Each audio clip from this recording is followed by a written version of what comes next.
Mahomes do it. Back to Perine. Perine makes the move around Bernard, and that will clinch it.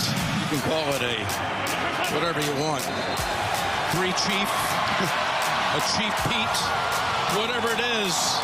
They're about to head to New Orleans to explore the opportunity to reach a level that's never been seen before, Tony, in the history of the NFL. A chance at 3 consecutive Super Bowl titles. Let's get nasty on a Monday. I think this time. Good job. I think I got it. You got it, buddy. Yeah, it's an actual Monday. It is. You heard Jim Nantz on the call, CBS, as the Kansas City Chiefs knock off the Buffalo Bills once again. And as an honorary Chiefs fan, No. Gosh. No. You cannot be honorary. feels good to wear this today. Carey, Oh, my goodness. can you be an My honorary Chiefs vest. fan No. when you just basically you thrust yourself into that group? I don't think that's how that Honorary works. would be like they welcome you in. They Correct. invite you. They allow you Yeah. in. They want you in. Correct. Yeah. You don't. I don't think that it's honorary when you just say, "Here, I'm here. You're welcome." Yeah, it's like They're showing up to a party that who you let weren't this- invited to. Who let this guy in? Where's security? They're looking for the person to throw him out, and he does it every year. He's like the wedding crasher. Just shows up, drinks all the beer, has all the fun, Sure does. and then leaves Right. when the party's over. I mean, what's wrong with that? Anthony, you picked a great team. Thank you. You picked a great team. I was texting my buddies last night after the game. I said, think about it. I could have chosen the Chiefs after the Rams left, and I picked the Vikings. Yeah. Yeah. That hurts. Not as much as Buffalo Bills fans are hurting right now. I can only imagine the stages of grief for Buffalo Bills fans who, let's be honest, you've been through a lot. If you were around in the 90s, you're a staunch Bills fan back in the day, you saw 4 straight losses in the Super Bowl. Long pause. Then you get Josh Allen. And Josh Allen and the Bills have beaten Patrick Mahomes and the Chiefs more than any other team. Except the postseason, where they're now 0-4 against Mahomes and the Chiefs. Now, I do wonder, guys, 'cause we've been hearing, been listening, we've been seeing all the reaction to the Kansas City Chiefs winning, and of course, the refs are always the big storyline. I knew they'd pop in at the most important time. The refs would jump in and save the Chiefs. I disagree. All right, so I want to know what you guys thought live, and then maybe if you had another opportunity to watch it again. Because live, I thought Josh Allen was short. Samesies. I thought he was short live. Samesies. Marsh, you and I, so we went to the Hot Shots in Fenton for our champ match. You guys were all there as well. Fun time. Marsh, I turned to him at one point. He's short. Then they did the replay. They did the sky cam angle. I'm like, man, it's close, but they ruled him short. I think it's short. Then when I heard all the uproar this morning, people are like, yeah, this is unbelievable. How could you do this? The integrity of the league is now in question, according to some. I'm like, man, maybe I missed it wasn't something. before. I got I got to look at this again. I still think he was short. I'm not saying it was close. I'm not saying it was a no-brainer. But people are acting like it was clear that he got the ball over the first down line, which is not official, obviously, on the TV. Correct me if I'm wrong. Yeah. Were the Bills winning when that happened? The Bills were winning, yeah. Yeah, they were. Which means you had the lead. If you can't get this is from an athlete's perspective, from a running back, fullback, offensive player. If I can't get 1 yard, I don't deserve to win. If I can't move people to get 1 single yard, I don't deserve to win. If you can't get that, and then you don't stop the opposing team when you have the lead, you don't deserve to win. What are you complaining about? There was an opportunity. There were so many plays in that game. We can talk about the last play of the game, which was a great play called by the Kansas City Chiefs. Tough play for the linebacker of the Bills to get over the top. Great play. Yeah, man-to-man. Man-to-man. They ran 3 receivers from the left side to the right, got caught in the wash, lined the running back up on the right, ran him to the left, which you normally don't cross, and run out to the flats from the opposite side, which is a mind blank there if you're the linebacker. that's a tough route to cover. You can talk about the last play that the Bills had where Josh Allen had to scramble for his life. Nobody on the Bills offense understands that when the receiver has a tight split, it is an alert that the corner should be blitzing, could be blitzing. It's like alarm bells going off in the house. Everybody knows this corner could blitz. Nobody knows. That's their fault.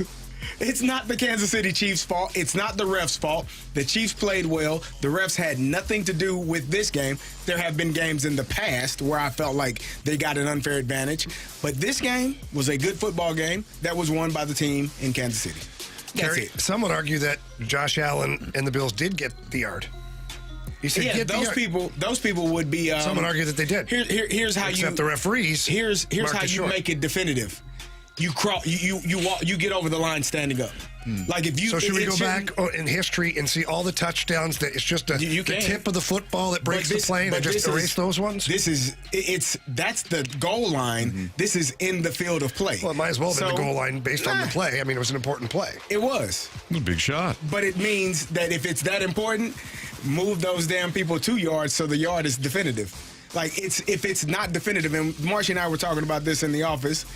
On one side, you had a referee coming in from the top side of the film, where he's past the line saying it's a first down. Then the other official on the bottom side saying no, they're in two different spots. The guy on the top cannot see because there's a 6'5", 300-pound human being literally standing, straddling the line, which I think he is taught to do that, so that the official on one side cannot see. The official on the other side had a much better view. There was nothing definitive saying that Josh Allen crossed the line. And even whether he did or he did not, they had the lead, which means you have an opportunity to get your defense on the field, to make a stop. You can win that game 22-21.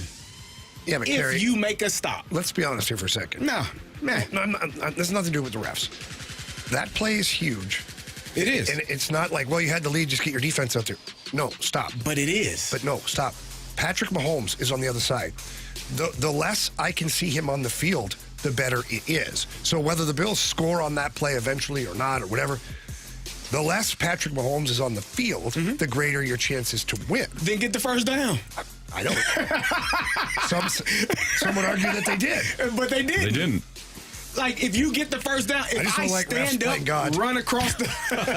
I think they got the first down on the third down play. I don't think his knee was down. I think he crossed. And maybe that's the spot where you challenge that. But maybe where's the replay assist? Like, I brought that up a couple months ago. Like, when does replay assist help you out in certain situations? Not then when your offense is going fast. That's true. They lined up. They lined right up. And got right to it. The refs they were didn't give the referees a chance. Yeah. They lined up and went for it on fourth down after that third down play. So if anyone is upset, they should be mad with themselves. I will say, and we talk crap on the Chiefs. Not you, Anthony. Of course, you're a Chiefs fan. Carey and I have been highly suspect of the Chiefs. They've been a little sus this year. Sure. I thought they saved their best game for the AFC Championship. That was their best game of the year. It's the first time they scored 32 points all season, right? First time they went over 30. Or that's probably wrong. What's the stat? All year? I don't think you're off. Let's see here. It was the first time this season that they scored more than 30. They did score exactly 30 against Tampa in that 30-24 victory. Which took overtime. Which took overtime to get, yeah. So, fair point. They scored a touchdown in that game. Here's my thing. Like Carey said, I've heard this be an argument. We got a break, too, because we got Jim Montgomery coming up next. I'll make this real quick. But I heard some people talk about... No? We don't have money? We have audio from Jim Montgomery. I'm not ready for that at all. I'm the guy who sets up that interview. I thought Stalter went behind the curtain here. I'm an idiot. Full stop on that.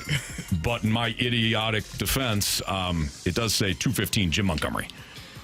Well, that would lead one to believe. No, you know what, Anthony? Just Jim Montgomery. It does say that. It does. On the back of the sheet. On the back of the sheet, 215, Jim Montgomery. Yeah.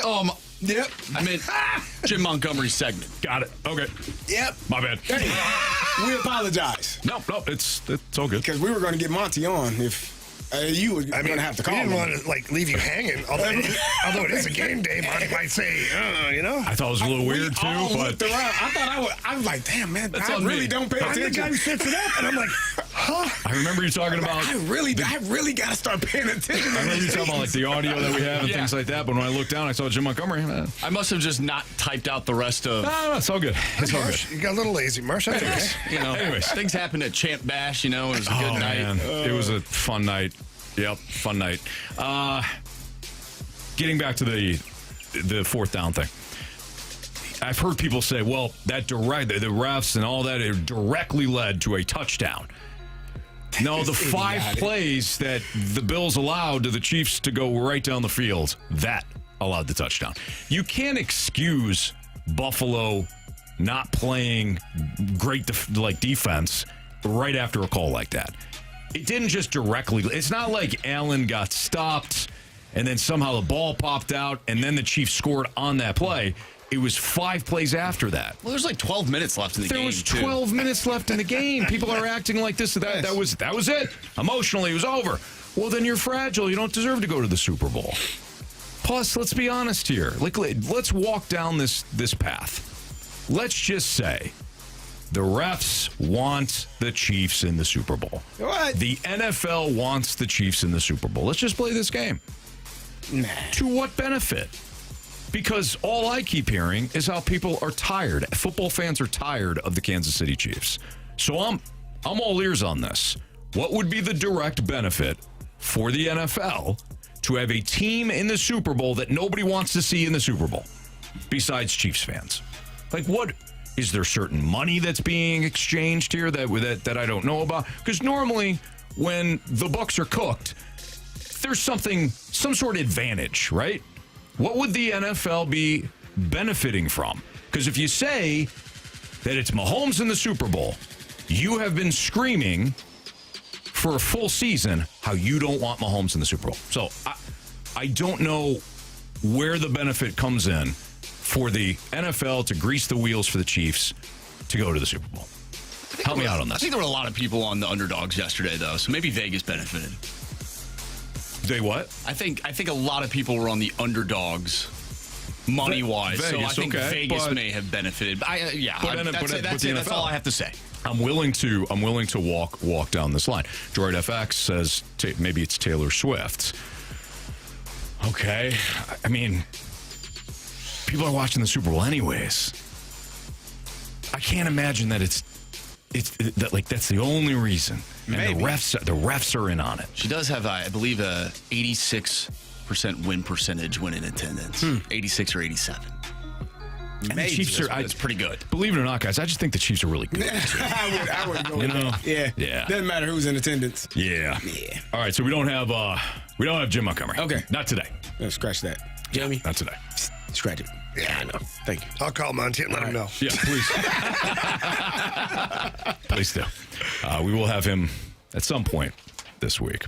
And we will get into the NFC Championship game. I got to eat a lot of crow on that one. A lot of crow. Jalen Hurts. Some would say eagle. I got to eat a full But I wouldn't eat American the bald eagle. No, I wouldn't do that. Oh, no. Yeah, they're in danger. Aren't they? It's against the law, isn't it? Yeah, right. Yeah, rule? do that. Yeah. No. Let's go with the crow. I got a lot of crow to eat. Carey, spot on about that game overall, including A.J. Brown having a big game. Jalen Hurts was terrific, so we'll get into that a little bit later on. Jalen Hurts? He was fine. He had a big game. He was fine. Three tutties, He was fine. almost 300 yards passing. It's pretty good. 4. He had 1 passing touchdown as well. 3 rushing. He had 4 total. All right. He was good. But there's some audio that we want to play from Jim Montgomery in terms of the new philosophy change, whether or not that philosophy change will lead to some good fortune here for the Blues. So you hear from Jim Montgomery. We'll react to it next on 101 ESPN.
It's the Fast Lane on 101 ESPN. Carey Davis, Jamie Rivers, Andrew Marsh. I'm Anthony Stalter.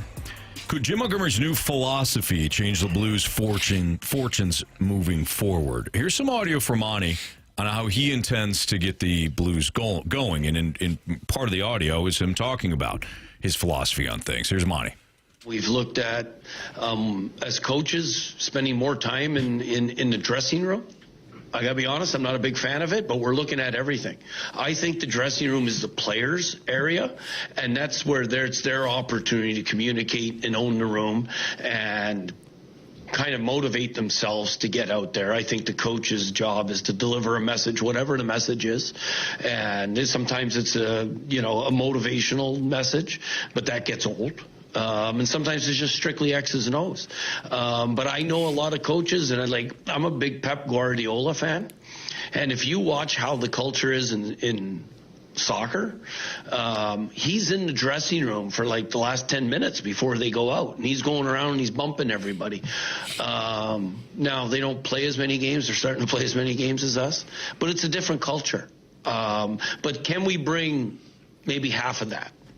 Those are things we're looking at, and it's got to be something that is communicated and that the players want as well. Jamie? Yeah. You've been around a lot of coaches. Yeah. Been around a lot of coaches. You've also been in a lot of locker rooms. Mm-hmm.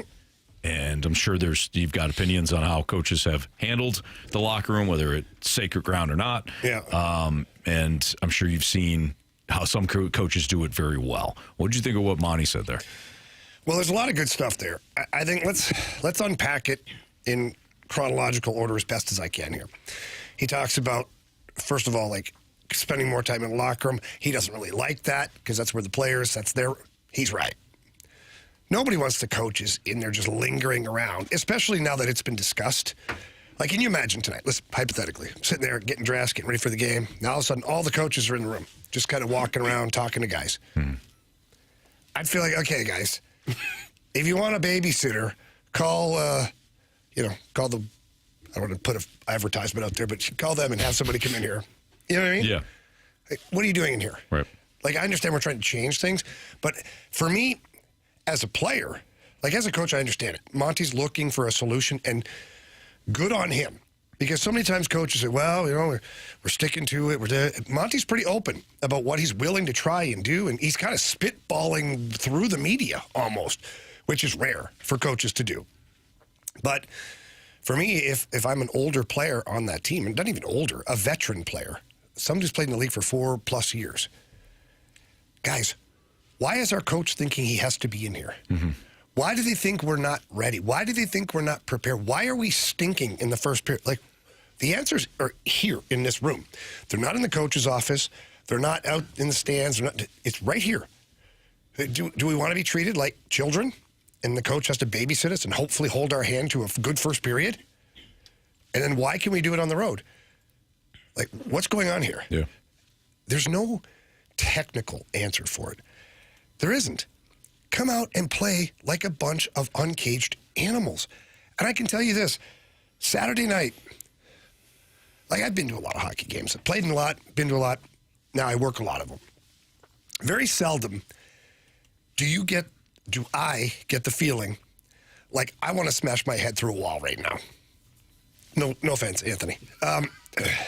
But wait, what? What? No, it's just because you've done it several times. I wasn't trying to touch a nerve. Okay? Well, facts are facts. Yeah. But Saturday night, when I walked out to go between the benches, I looked at it was sold out. There was a buzz, just a little, like an underlying buzz. And then, Monty did the whole Thunderstruck thing, and they're playing Thunderstruck, and the guys hit the ice, and people are going crazy. I was like, I wanted to kill someone. And now I'm trying to talk to John Kelly at the same time. Oh, well, the Blues got to really come on. I'm like, oh, this guy, kill him. But John, are you not feeling this energy? But for me, I'm like, how are they not feeling that? And maybe they were. And maybe they just didn't execute right. And sometimes when you don't execute right, it kills the intensity. It kills the energy. It can, Carey, like if you go out there and everybody's amped up, but they don't execute, then it kills that amped up. Yeah. Because you're playing, now I got to defend, or it's fourth down now, or we got to punt, or like whatever it is. So for me, it's always going to be on the players. It always is going to be on the players. And I love that Monty's trying to do these things. But it's the players, the leadership, and all that have to say, enough's enough, guys. Because I don't think it's X's and O's. I think it's just, let's go out and play like we may not play again. And I've said that a million times. Toward the latter part of my career, that was my philosophy. I'm going to play every game like it might be my last. Because you never know. And sure as all heck, I played my last game. Didn't know it was going to be your last. I didn't know it was going to be my last game, but it was my last game. But that's the way... For me, I'd want my teammates to approach getting out there in the first period. I think Jamie said everything spot on. First of all, I wrote down coaches in the dressing room / locker room. No, thank you. No, I'm cool. Hey, what the hell are you here for? Because no disrespect to Monty. Like, why are you here? I don't want to coach him because what comes with coaches being in your spaces, they want to coach. Leave me the hell alone, man. We're about to play in 5 minutes. Yeah. If I don't know it by now, I promise you. I went to class this way. I didn't crash testing and trying to crash course trying to learn is not going to help me. No. So if I don't know it by now, I'm not going to know it. So leave me alone. Like let me focus on what I need to do for the game. And I agree. I think they are trying to find different ways to go about it, but it is on the players. In that locker room, every man knows, when guys aren't playing hard. You know when guys are playing hard. You know when guys are giving everything they got. They just don't got enough. And so it's on the players to figure out how to manage that 60 minutes every single day, every single night. How do we get the most out of our team?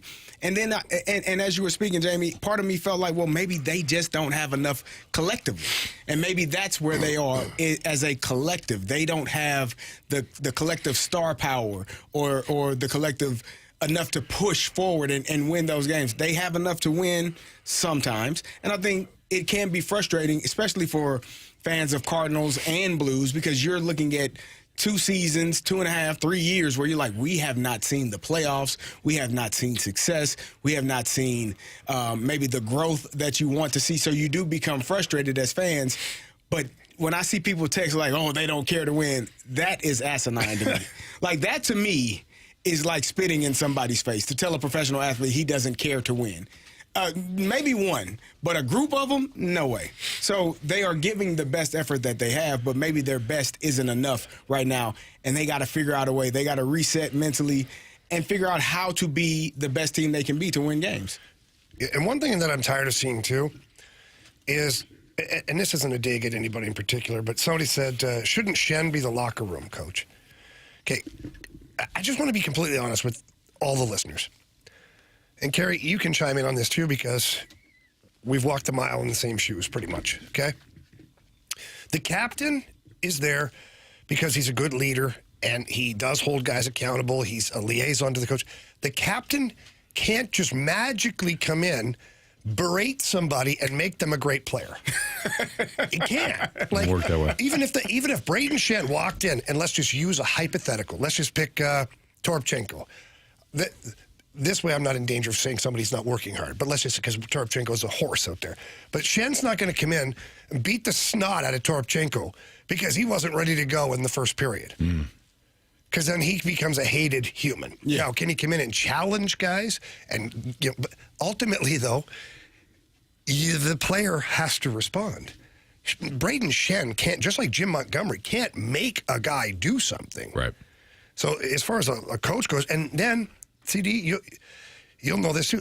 The captain can over-captain sometimes, and then the captain becomes a pain in the rear end. And when the captain over-captains is when guys start to hate him.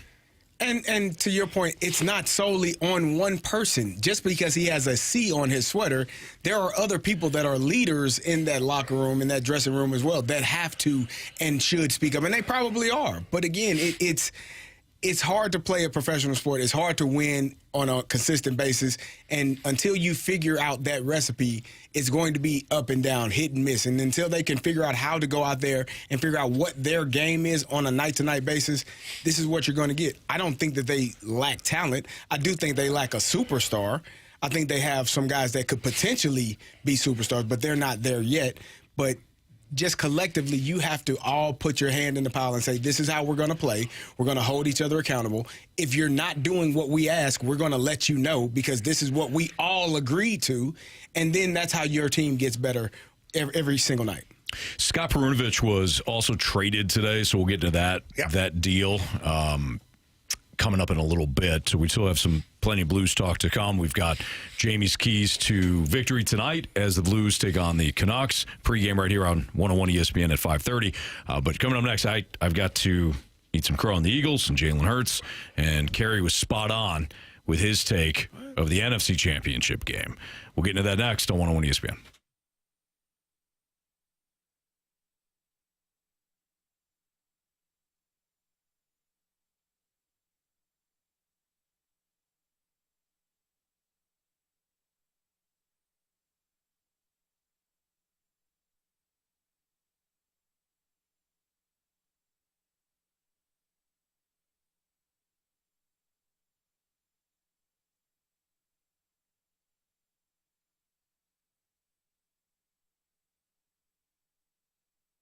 If you own a home or a condo and you've ever done the remodeling where you hire somebody, we've all had those bad experiences. I know my wife, Chris, and I, we've had those bad experiences before, but not with Mosby Building Arts. Mosby Building Arts does not do what a lot of wrong remodelers do. They don't offer the super low price that may not include everything needed to complete a project. You know, the companies that come in and say, yeah, here's your bid. It's super low. And then all of a sudden, weeks in, they start to add costs. Yeah, we got to change this. We're going to do that. Next thing you know, their price is not what you expected it to be. They cut corners. They use poor quality materials. Maybe they even disappear halfway through the job or delay the project because those remodelers, they go on to the next bid, and if it's a higher bid, they just say, yeah, we'll come back. This is not anything that Mosby Building Arts does. They have everybody within their house. So we're talking about their own electricians, their own plumbers, their own everybody, carpenters. They provide honest pricing with no gimmicks or hidden fees. So that price is set up initially, everybody agrees upon it, and then they come in and they do the work, and they make sure your project is on time by constantly checking in with you. We just experienced this. We had doors replaced, and a door isn't just a door. We had the flooring that needed to be replaced. There was some wood rotting in the basement, and just a whole mess. Mosby did an incredible job. It took them less than 2 days. We love what they did with our doors. You're going to love going with Mosby as well. So make sure that you give Mosby a call. Make sure that you go with Mosby. They are the right remodeling company. They do a tremendous job of taking you from your design. They work with you with your design all the way through your custom build. Mosby Building Arts, the right remodeling company.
101 ESPN Sports Center.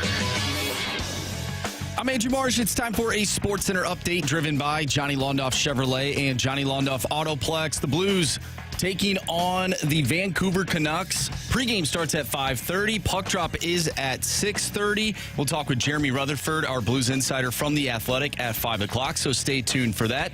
Also, some Blues news. Scott Perunovich traded to the New York Islanders for a conditional fifth-round pick in 2026. We'll dive into that later, but coming up next, we're going to get into the NFC Championship game as the Eagles defeated the Washington Commanders 55-23.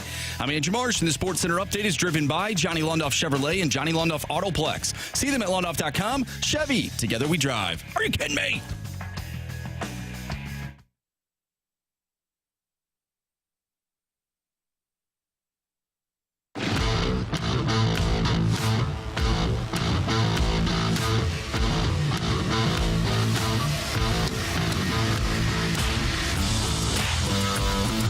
Here's Barkley, a little shovel, looking for an edge, gets it, Saquon Barkley, first down, Barkley, oh, Saquon, touchdown.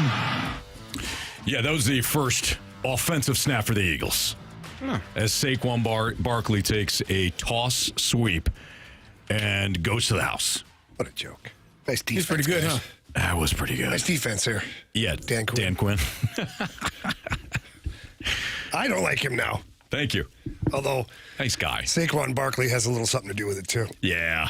He's done that against some other teams, too. The more I think about it, it was shocking that Anthony, you put all your faith in a Dan Quinn-led team in the playoffs. Like, after what you've experienced, you decided to go back to the well, and it hurt you once again. That's a really good point. Yeah, that is a good point. To me, though, I was really fading Philadelphia, which I didn't think their offense, their passing game was that great going in. And as somebody reminded me on Twitter yesterday, calling me a quote nerd and a hater, Jalen Hurts had a pretty good day yesterday. So it was less about Dan Quinn, more about Jaden Daniels and the fact that Eagles passing game wasn't there. I mean, look, that was their best offensive game all season. Not even close. Not even close. Why is that, Anthony? Saquon Barkley, 60 yards to the house. I was wrong about the Eagles. I was wrong about them yesterday. I was wrong about them going to the Super Bowl. I was wrong about Nick Sirianni. I was wrong about Jalen Hurts, at least for yesterday. And Eagles are going to the Super Bowl. Fly, Eagles, fly. Now, I'll shut up because, Carey, you were actually the one that highlighted that this could be a rout. Now, I don't know if you predicted it, but you were very sure that the Eagles were going to have a lot of success because you were one word in Jamie and I during the preview. It was like, which was baffling. Who's your hero? You know, it's A.J. Brown. Okay, why? He's really good. Like you were so confident. You were like, I don't need to share anything with Jamie and Anthony on this. It's just going to happen. Well, the thing about A.J. Brown is a superstar. And the thing about superstars, when they don't have good games, which the week before he didn't have a good game. He had multiple drops. He dropped a touchdown. He double caught it and caught it out of bounds, which would have been a touchdown. He dropped multiple passes. He wasn't running routes particularly hard, in my opinion, maybe because of the weather, the snow. I don't know. But he had too many drops last week. And I felt like an opportunity would be presented for him to make a play or some plays. If you have a defensive coordinator, there's a couple of things that I felt went bad for the Commanders leading up. Your defensive coordinator says, we're going to treat the quarterback like a running back. Okay. Any quarterback that has any pride, the fact that you mention we're going to hit him like he's a running back, or mention quarterback and running back in the same sentence is going to alert a quarterback to say, okay, this is what they think about me. Let me prove them completely wrong. Yeah. And so that to me was number one. That's why I had Joe Witt Jr. as my GOAT. Yeah. And I think I was wrong. 55 points. Well, he did have 3 rushing touchdowns, so he was running the ball into the end zone. 10 carries for 16 yards, man. and nearly 4 a 9. of those rushes came on the goal line where they kept jumping off sides. And come on. Nearly a 9 average per pass attempt, too. Jalen was great. He played his butt off. And so, again, when you have a defensive coordinator that is going to try to commit to stopping the run, and Saquon Barkley, I told you this, you got to pick your poison. You want to leave A.J. Brown, the best receiver on the Eagles, one of the best receivers in the league, man-to-man, solo with a cornerback. I don't care who it is. Good luck.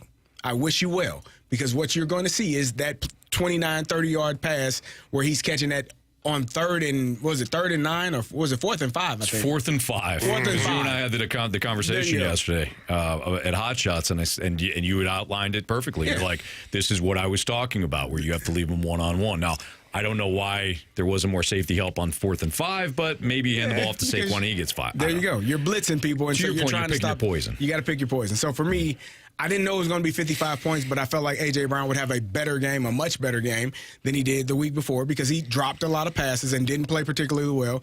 I thought that Jalen Hurts would play extremely well, and Saquon has given you no reason to believe that he's not going to ball every single time he steps on the field. This, to me, watching him makes my heart smile. Because I've heard for years, you can get a running back in the 7th round. Okay, idiots. You sound like a dummy. Well, hang on. You sound like an unsmart person when you say that. You said that, Anthony? I'm sorry that you feel that way. You can. You can. He ain't going to be Saquon Barkley. That couldn't be any more perfect. Isaiah Pacheco. Well, he ain't bad. But guess who he ain't? He ain't Saquon Barkley. And so you can get a running back later on. Cool. Mm-hmm. Good luck. I love it. Wish you well. He ain't going to be him, man. Yeah. There's a difference. There's a reason why people say this is a 1st-round grade and this is a 7th-round grade, or this is an undrafted free agent. Saquon Barkley has changed this team in one season. What they were last year, 2 years ago, they made it to the Super Bowl. They were leaning heavily on Jalen Hurts and his passing game. He was 2nd in MVP voting. This year, they are leaning on the running game. And if you dare bring more people than we can block, or if you dare to try to leave our receivers and our tight end one-on-one, good luck. Yeah. And that's the recipe for them, and that's what it's been all year long. Jalen Hurts just wins games. He's won. He's continued to win. And the thing that is mind-boggling for me, Jalen Hurts, people love Josh Allen. Jalen Hurts has played the exact same games as Josh Allen has this postseason, with one more win than Josh Allen has.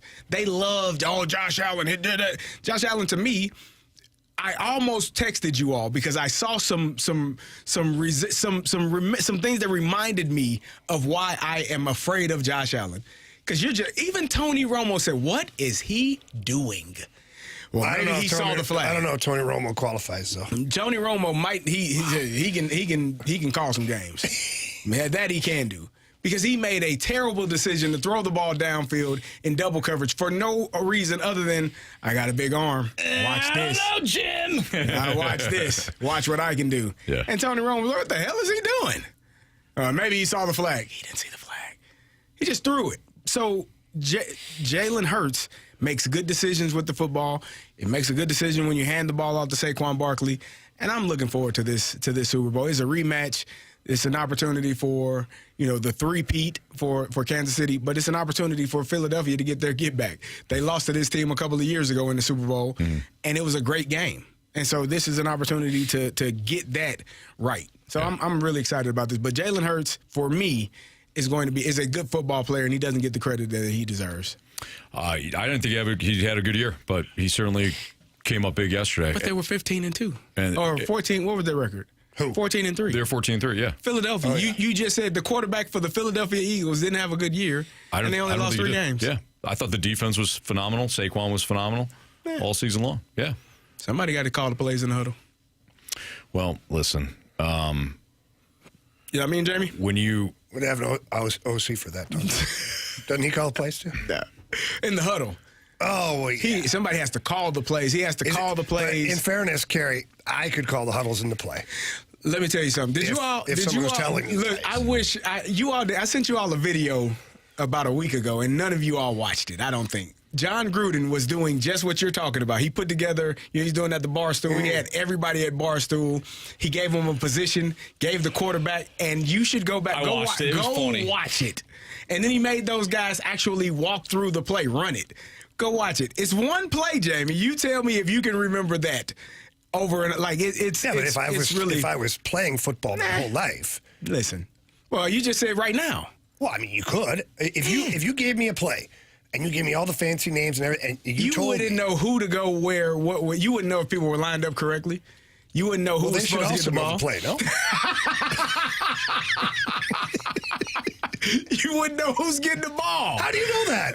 I'm pretty sure. We've never tried it. All right, we're going to do it in the break. I'm going to give you a play call, and you tell me if you know what the hell but I got a on. week to prepare for this. Yeah, you got right now. Why? It's Sunday to Sunday is a week, right? You give me a play. I got a week to prepare for this. All right, it's Fastlane on 101 ESPN. The Eagles did a nice job, too, of, to your point, drafting Saquon, developing him. Yeah, they just traded for him. Oh, they signed him. Wasn't free agent? No, they drafted him second overall. And that was the Giants. That was the New York Football Giants. Oh, okay. All right. But they drafted him knowing that he could be a difference maker. Mm-hmm. They just weren't smart enough to realize they needed some people around him. Got it. Yeah. All right. It's Fastlane on 101 ESPN. We got what's trending next, including Scott Perunovich being traded. That's all next here on 101 ESPN.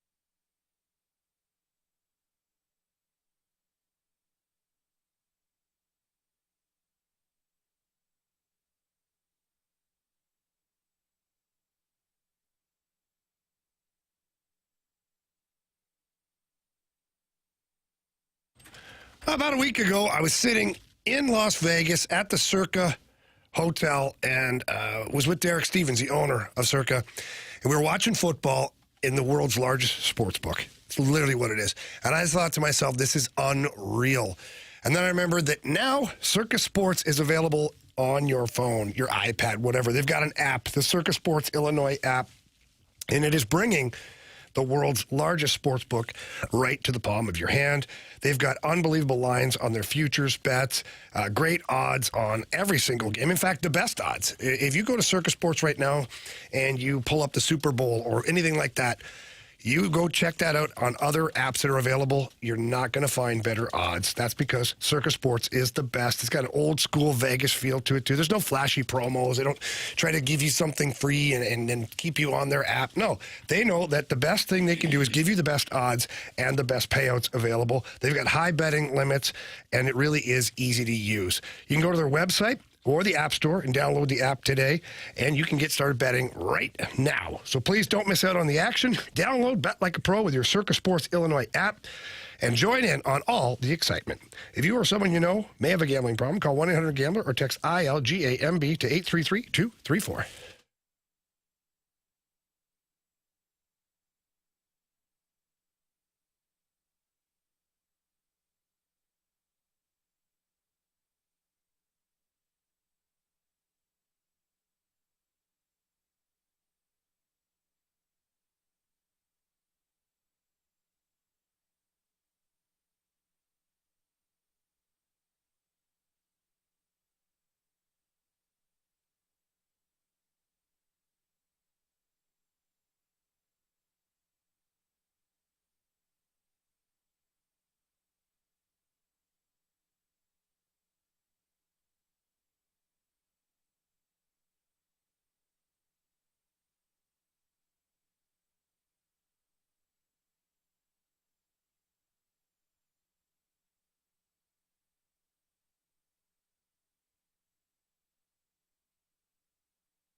The Fast Lane, driven by Scrap Mart Metals Recycling on 101 ESPN.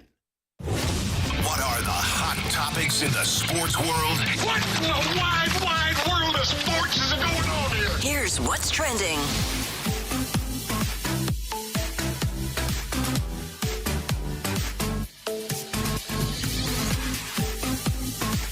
Welcome back to the Fast Lane here on 101 ESPN with Anthony Stalter, Jamie Rivers, and Carey Davis. I'm Andrew Marsh, and it's time for What's Trending.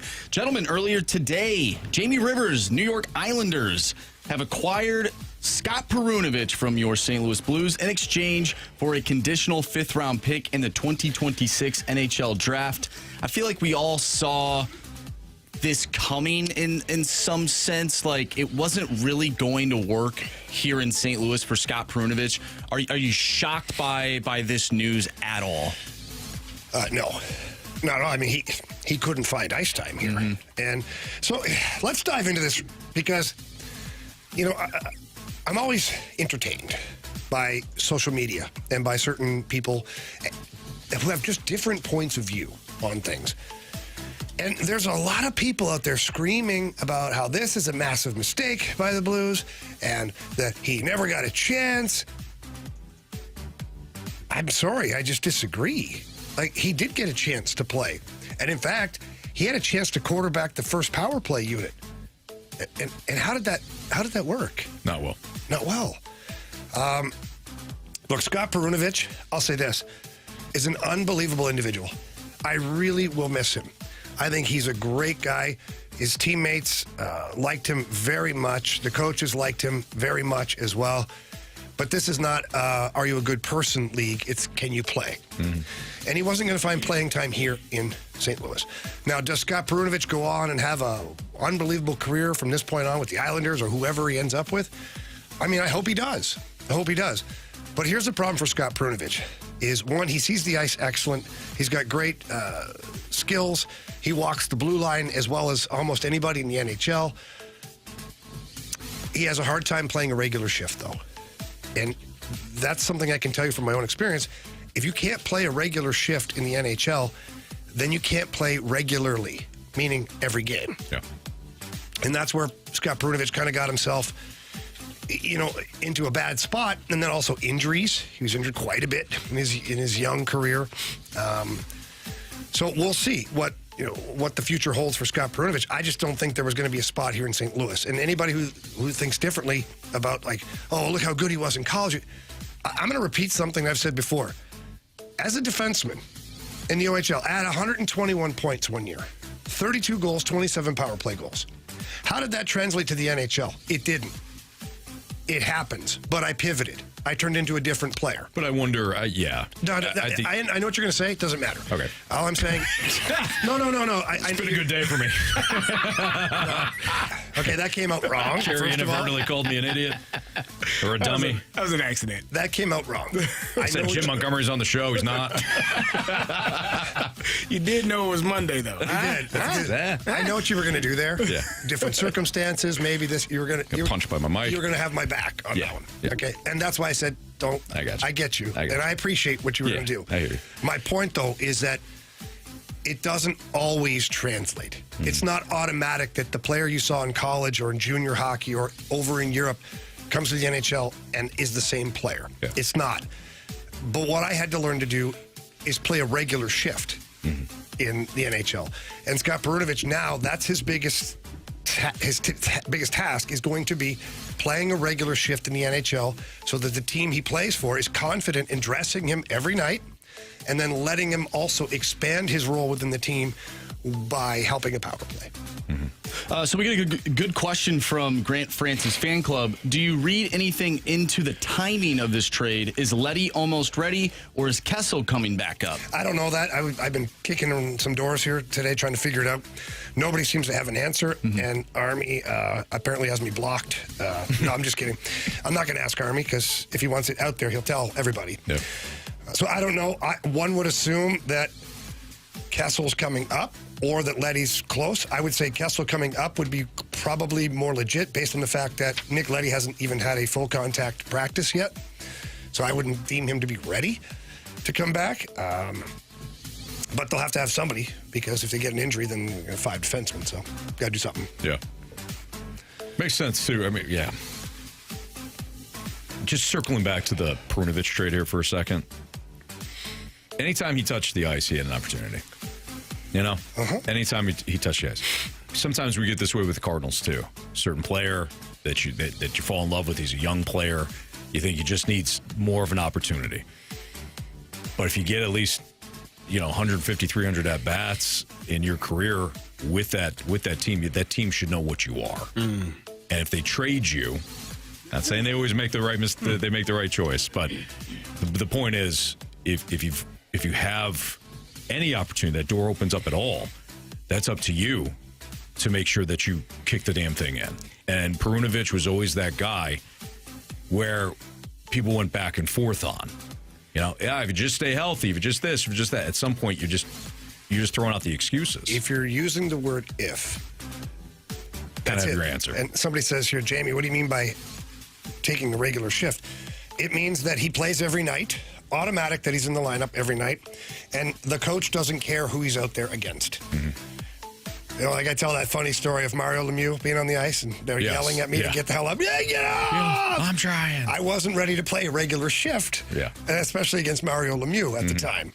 But Scott Perunovich has been fighting to play regularly, even in the games he's dressed. When the game becomes a 1-goal game, he doesn't play. 7 minutes left in the game, you're up by 1. Scott Perunovich doesn't see the ice. Yeah. That tells you that the team is not confident in playing him in those situations.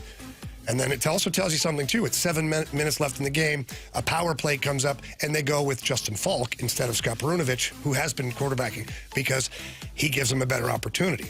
Scott Perunovich could help himself. And if there's one thing I would tell him is to shoot the puck more regularly. He loves to pass the puck. He's excellent at distributing the puck.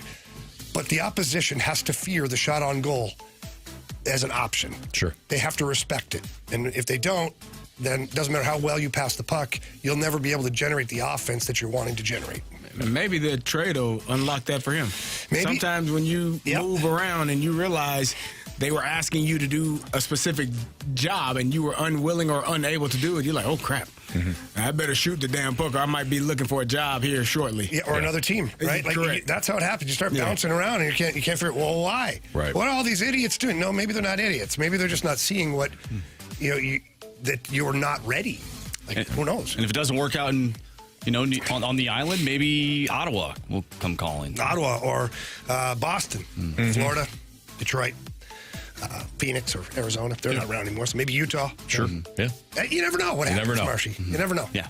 You bounce around, make a good career. Yep. Some people have done that specific route, too. Yeah, absolutely. Some. And lucky people. And well. All right, it's Fastlane on 101 ESPN. Travis May. Well enough. Travis May is a podcast host. He covers college football, and he posted on Twitter Tom Brady and Mahomes stats. And he said, if this is this MJ versus LeBron, except the LeBron in this case, Mahomes, just basically crushed the MJ's numbers in every single way from day one. We'll get in that conversation next on 101 ESPN.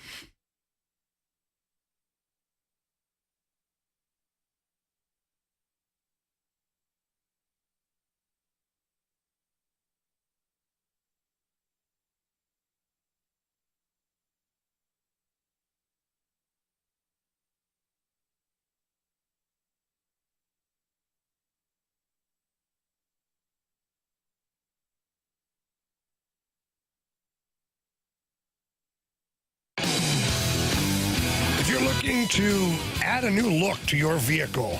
Head over to Pure Performance, your one-stop shop for all aftermarket modifications. And we all love our cars, right? Trucks, we go buy them, beautiful. And then you look at another car or a truck that's drive by or a Jeep, you go, man, that's really something. How can I do that? It's easy. Head over to Pure Performance. They have all kinds of accessories for Jeeps, Broncos, pickup truck, cars, SUVs, even minivans. And they're great. They're located in a great area right off of Highway 70 in St. Peter's. A 25,000 square foot facility, too. It's awesome.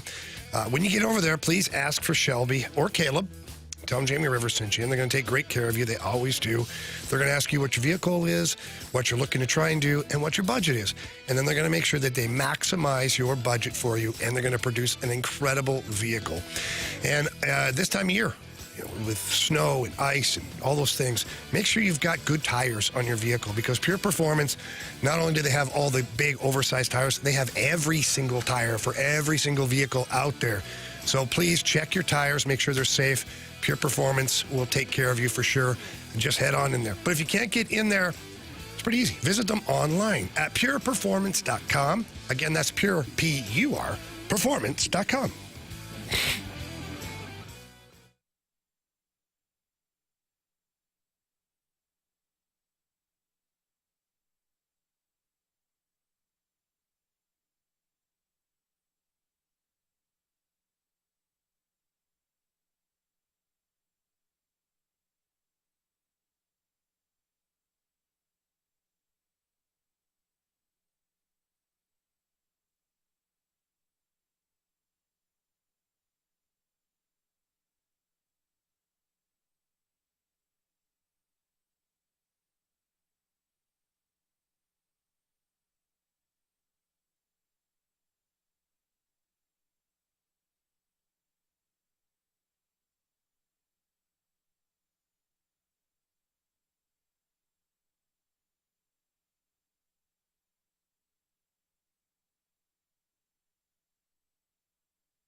Fast on 101 ESPN 307. Your time check is brought to you by Clarkson Jewelers, an officially licensed Rolex jeweler.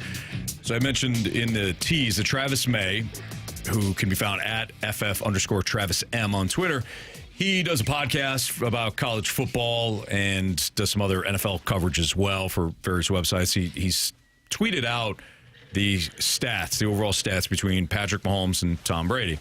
And he's tweeted this: Tom Brady versus Patrick Mahomes is the NFL's version of MJ versus LeBron, except that LeBron in this case just basically crushed MJ's numbers in every single way from day one.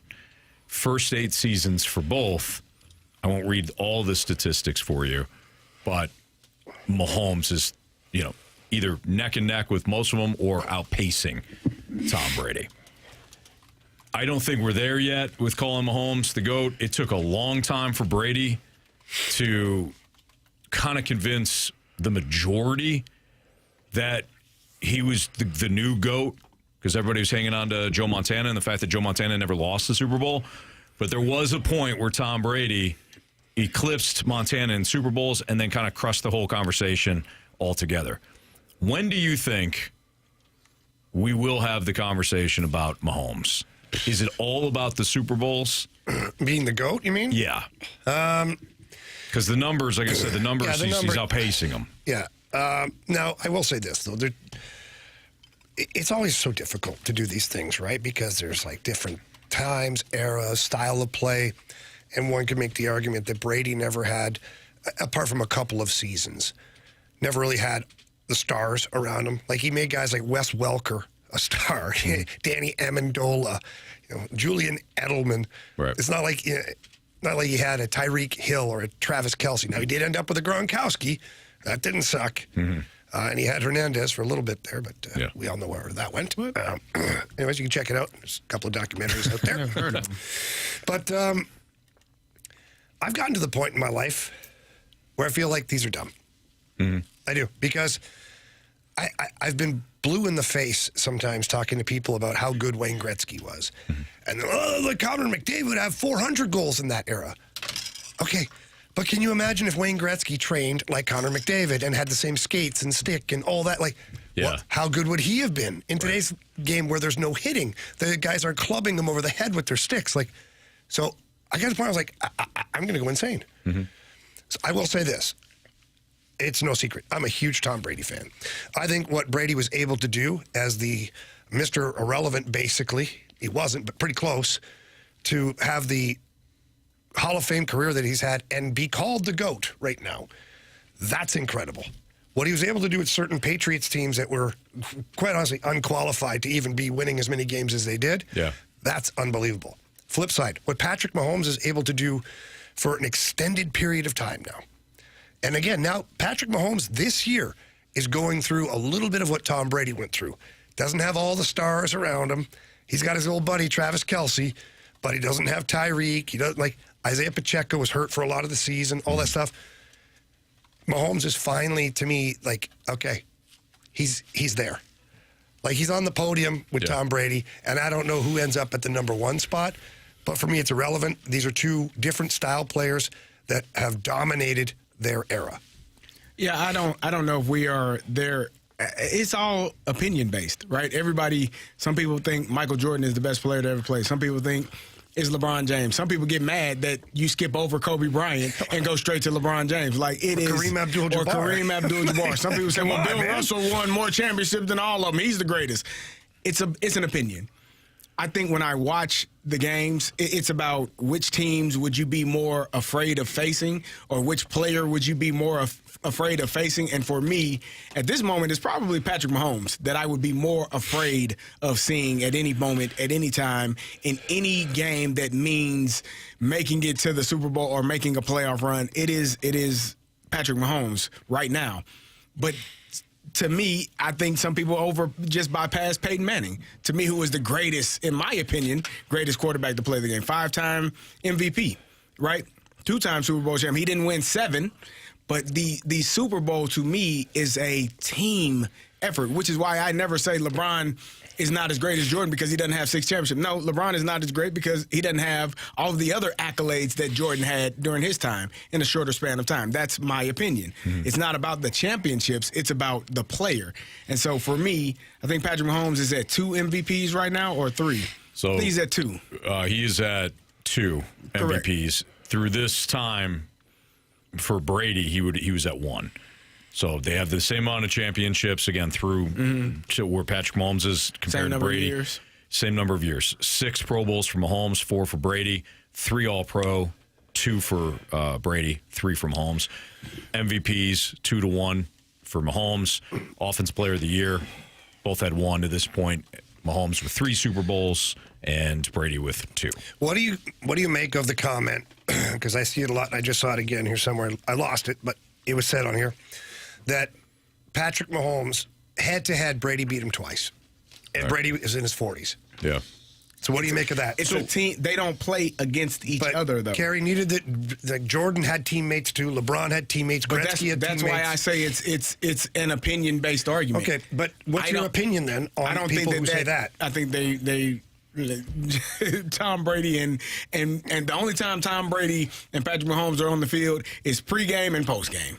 When they're hugging each other after the game, good job, man. Wish you the best of luck down the road.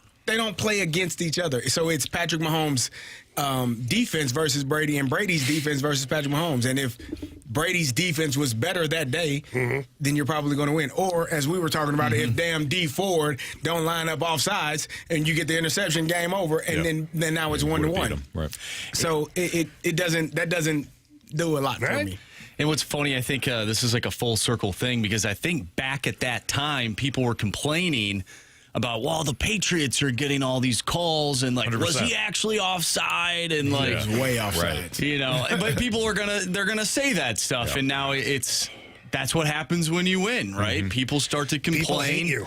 They have to find a way. We talked about this. Yeah. Remember? Absolutely. They have to find a way other than saying, my team got beat on the field, and they're not good enough. Had to be something else. And I've been in that camp too. Like, because sometimes it is a little annoying. There's some times when you're like, all right, like, what's going on here? But at the end of the day, and I said at the beginning of the show, yesterday was the Chiefs' best game of the season. And like you've been saying all along, you have to be perfect in order to beat the Chiefs. And they're in that category, and Patrick Mahomes is a huge reason for that. You get all types of excuses. The refs are cheating. There's a script. This team is deferring payments so they get to sign all the best players in the world. It's not fair. You know, it's just all the excuses, right? Huh, Anthony? That was good. Wow. That was really good. Well done, Carey. Someone's been harboring it. Yeah, no kidding. One last thing on this. I do think that Tom Brady met every mile marker along the way. And you do have to, and what I mean by that is like Joe Montana. Hey, can you get to 4? Got to 4. Can you get to 5? Got to 5. You know, can you win without Belichick? You win without Belichick. Like every single thing. He won at 42. Yes. And I think from that standpoint, too, the longevity. I mean, Mahomes is off to a fast start. I think that's fantastic. One of the things that made Brady so remarkable is that he was doing it well past what everybody thought he was going to do, including Belichick, who, let's remember, wanted to trade him when Matt Castle had the big year. Well, and also Garoppolo. Garoppolo. Yeah, Garoppolo. Yeah. You're right, because it started with Castle because Brady had the injury, but then it really ramped up with Jimmy G. He wanted to trade Brady. Why? Because he knew there was an expiration date on quarterbacks, and at some point they hit the wall like Breeze and like Manning did. So Belichick wasn't completely off. He was just wrong. Right. Brady never really hit the wall, though. He didn't. No, which is wild. Like, even his last year, which wasn't his best year, he still was like, had they run it back one more year with that team. Yeah. Because they had injuries that year that he lost out with the Bucs. The Cowboys beat him. Had they run it back the next year, but basically the same team again, because that's kind of what they did, except they put Baker in there. Yeah. I would argue that maybe they get to the Super Bowl again, or at least the conference championship against the Niners. I wouldn't go against that. And to your point, I think if they don't lose to the Rams in that divisional round game, which Brady marched down the field and tied that game, and that's when the Rams, that long pass to Cooper Kupp, which set up the field goal to put the Rams into the conference championship game against the Niners. Maybe they go back-to-back and they play the Bengals in the Super Bowl. Like, maybe. Who knows, right? Yeah. Well, that goes to Carey's point about the team. The team aspect of it all. All right, it's the Fast Line on 101 ESPN. Jamie's keys to a Blues victory tonight, and we'll light the lamp in Jamie's last segment before he heads downtown for tonight's Blues and Canucks game. That's next on 101 ESPN.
All right, St. Louis, listen up.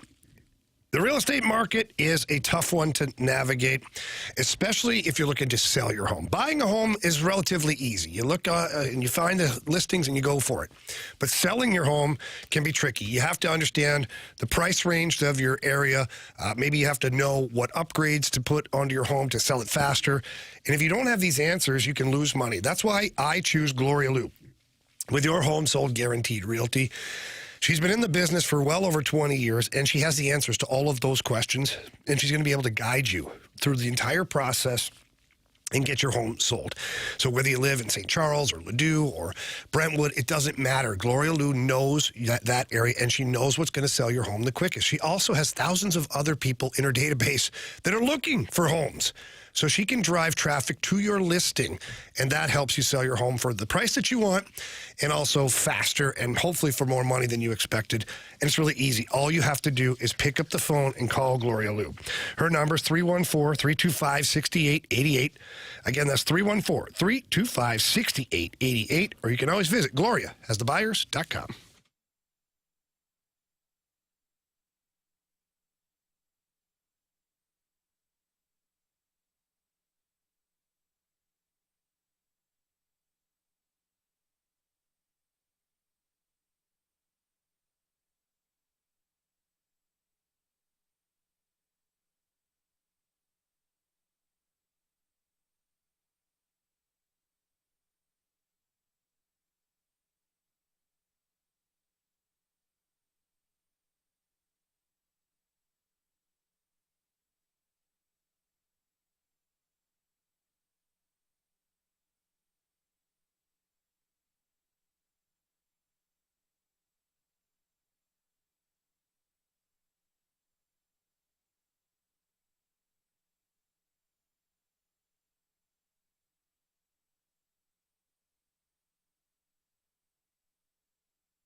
Tonight we got the Blues and Canucks pregame right here on 101 ESPN starting at 5:30 with Carey Davis and Jamie Rivers. Carey's mad at me. He can't hear, and I'm trying to tell him something. What are you trying to tell me? Well, I can't tell you now. Oh.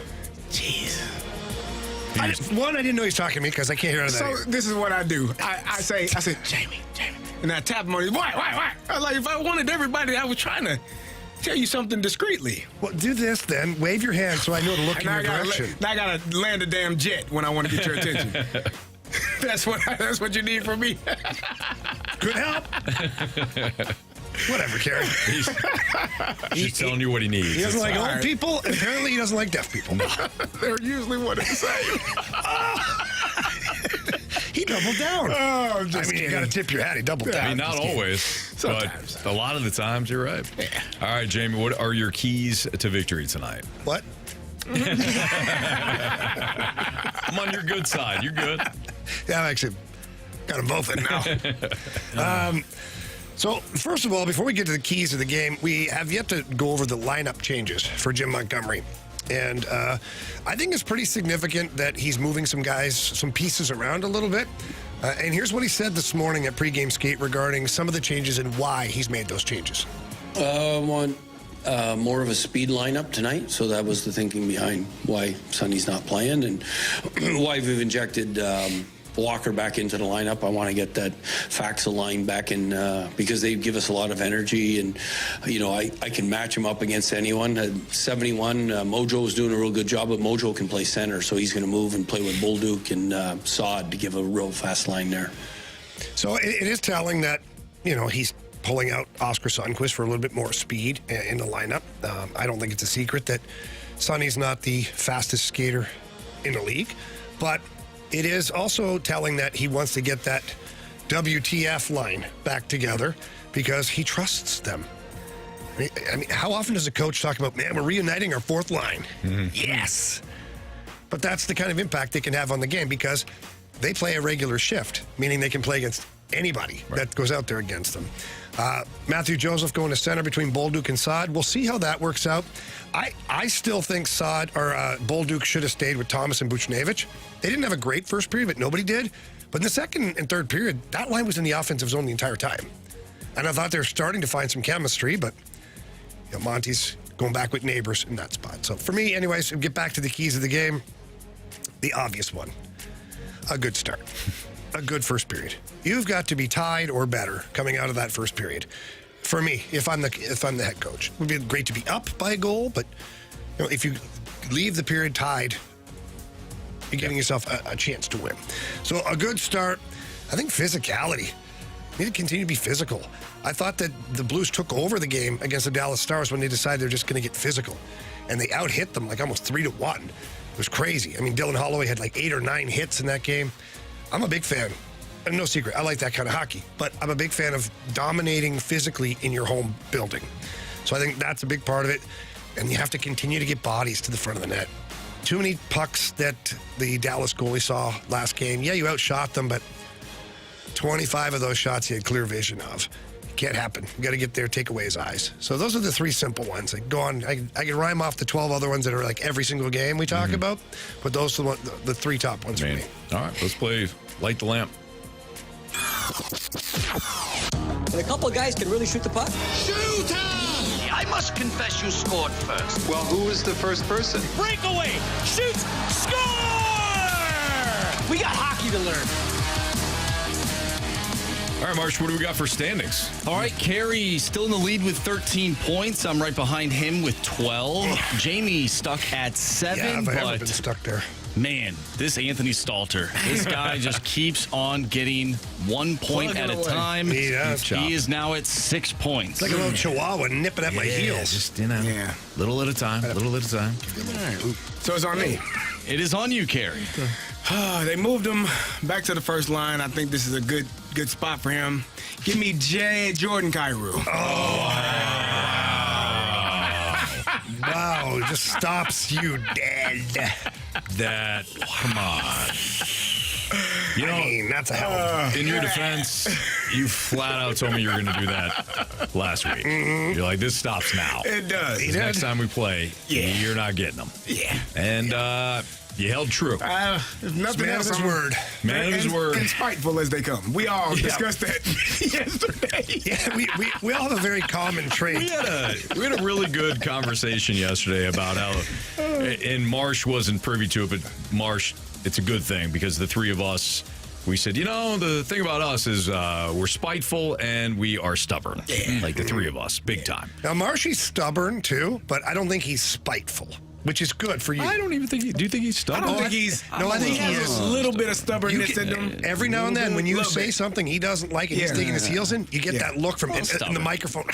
But then he but the good thing of Mahomes running out of bounds. This is the less spiteful thing. He pulls it back really quickly. Like we dig our heels in and we stand firm. Right. But Marsh is like, no, and he's like, you know what? All right. I can accommodate you all. Sure. He's very kind in that way. Yeah. Like us. I can see your point. This is what I'm doing. No chance. I don't give a damn how you feel. I'd rather die. Yeah. And the funny You have before. That's right. And you have. Yeah. Bring it on. We even talked about how we row out to the island sometimes knowing that there's a hole in the boat. Yep. Like I row out to the island and then I throw the paddles away. Yeah. I'm here. I'm not coming back. Right. You Makes sense to die on that island, but we're there. Oh, man. All right, so Kyrou for Carey. Kyrou is off the board. Young Andrew Marsh. I'm going to go with Colton Parayko tonight. It's a good pick. I'm going to go back to the well here. I think he's going to break out. I predict 2 goals tonight. Oh. Dylan Holloway. I already wrote down Neighbors for you. What's that? I mean, it was a toss-up, but... Give me Jake Neighbors. I'll take Jake Neighbors. Jake from State Farm?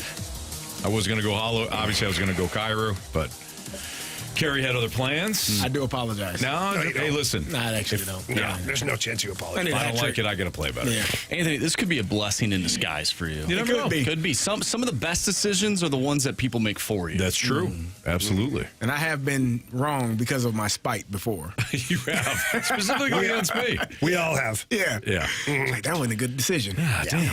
I should have made a better one there, but we'll see how it goes. So tonight, Blues, Canucks, Again, pregame right here on 101 ESPN at 5:30. Puck will drop at 6:30. Jamie's got to get out of here. He's got some TV work to do tonight for FanDuel Sports Network. So, Jamie, we'll see you tomorrow. Yes, sir. All right, buddy. We've got our Sports Six-Pack next. 314-399-9646 is the Air Comfort Service text line. So if you have a question for us, send it in, and we'll do our Sports Six-Pack next.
With my guy, Jamie Rivers, I'm Anthony Stalter, and we've got Stewie on the line. Now, Stewie, you're always giving us bits of information, right, and telling us things that we need to be aware of. What's going on Wednesday and Thursday? Well, the Federal Reserve is meeting, and they're going to come out and say whether they're going to cut interest rates or not. My feeling is that they're not going to cut the interest rates. Oh, as I said before, is don't look at what they do, look at what they say. And if they say that inflation is dropping, they may cut it again. You're going to see interest rates drop. Now, it's really interesting to see over the last 24, 48 hours, we've had a lot of people calling us and locking in quickly because they feel that it's very possible that the Federal Reserve will say, even though inflation has dropped, they're not going to do anything, and they're going to stand by the sidelines to see what happens. If that does happen, you may actually see interest rates go up. Take advantage, lock in the rate, or get things started. If you want to gamble a little bit, that's up to you. Nobody knows what tomorrow's going to bring, but lock it in if it's a good thing for you. If rates go down in 6 months, you can always refinance for free again. Yeah, I'm not going to wing it, Anthony. I'm not. I'm going to listen to Stewie. When you hear Stewie describe I wouldn't even think of those things. So our listeners should just give Stewie a call and just pick his brain, talk to him, ask him questions. And it's pretty easy because he hands out his personal cell phone number. That number's 314-324-4440. Again, that number is 314-324-4440. Yeah, don't guess. Call Stewie. He's our guy. He needs to be your guy. And if you can't remember that number, Anthony, what can they do? You can always Google the bagel loan. Thanks, Stewie. Have a good night, guys. NMLS number 226715.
101 ESPN Sports Center. I'm Andrew Marsh. It's time for a Sports Center update brought to you by Saliga Heating and Cooling. The Blues take on the Vancouver Canucks tonight. We have an early pregame for you starting at 5:30. Puck drop will be at 6:30. We'll talk with Jeremy Rutherford, our Blues insider from The Athletic, at 5 o'clock, so stay tuned for that. Also today, Scott Perunovich was traded to the New York Islanders for a conditional 5th-round pick in 2026. We talked about that earlier in the show. If you missed that conversation or if you miss anything from today's show, make sure you go to 101ESPN.com or check out the free Dobbs Tire and Auto Center's 101 ESPN mobile app. Just head to the podcast page and you'll find all of our interviews and full shows there. And it's all brought to you by the Schaefer Door Company. We have our Sports Six-Pack coming up next, so get your questions into the Air Comfort Service text line, 314-399-9646. Six-Pack coming your way next. I'm Andrew Marsh, and the Sports Center update is brought to you by Saliga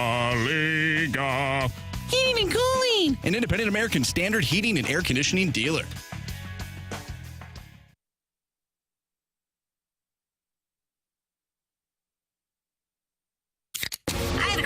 It's time for the Fast Lane to answer your sports questions. I want to ask you a bunch of questions, and I want to have them answered immediately. Asking me all these weird questions. Answer the question. Answer the question. Answer me! The Sports Six-Pack is now.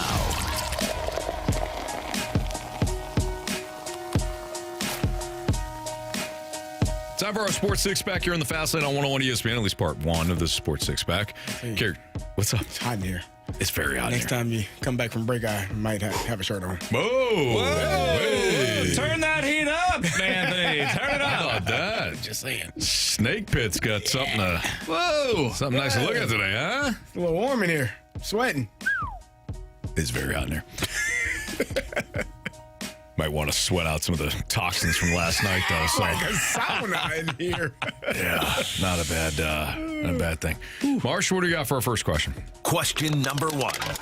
All right, this first one comes from the 314. I can't believe you guys aren't talking about Mizzou. Instead, you're talking about that crappy-ass hockey team that's proving time and time again it's not worth our energy this year.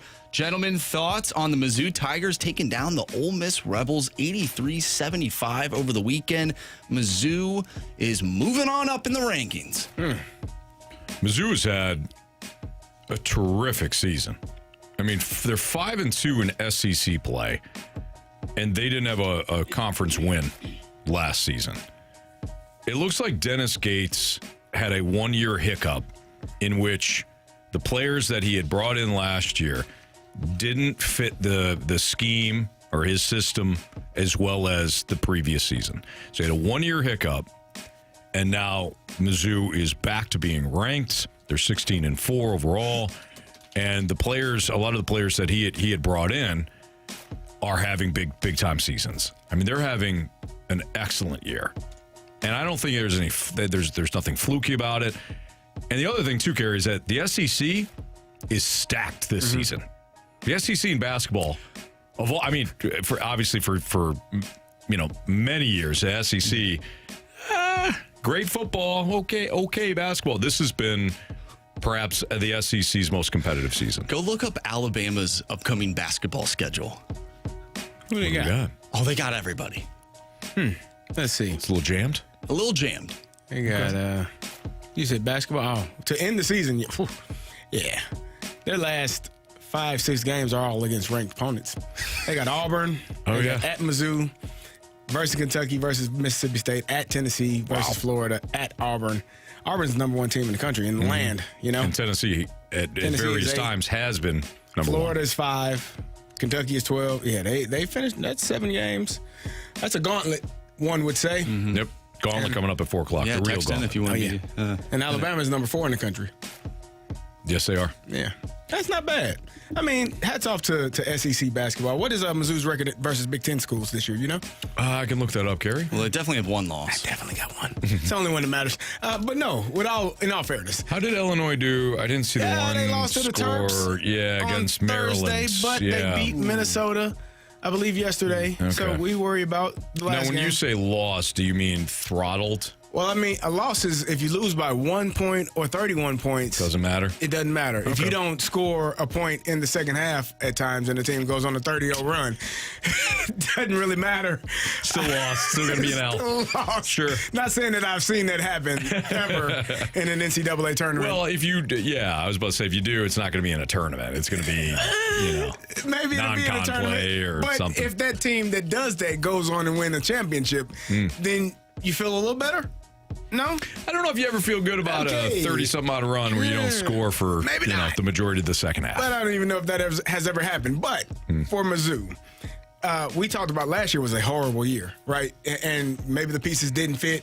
But it does seem like a one-off year because Dennis Gates' first year, they were a really good team.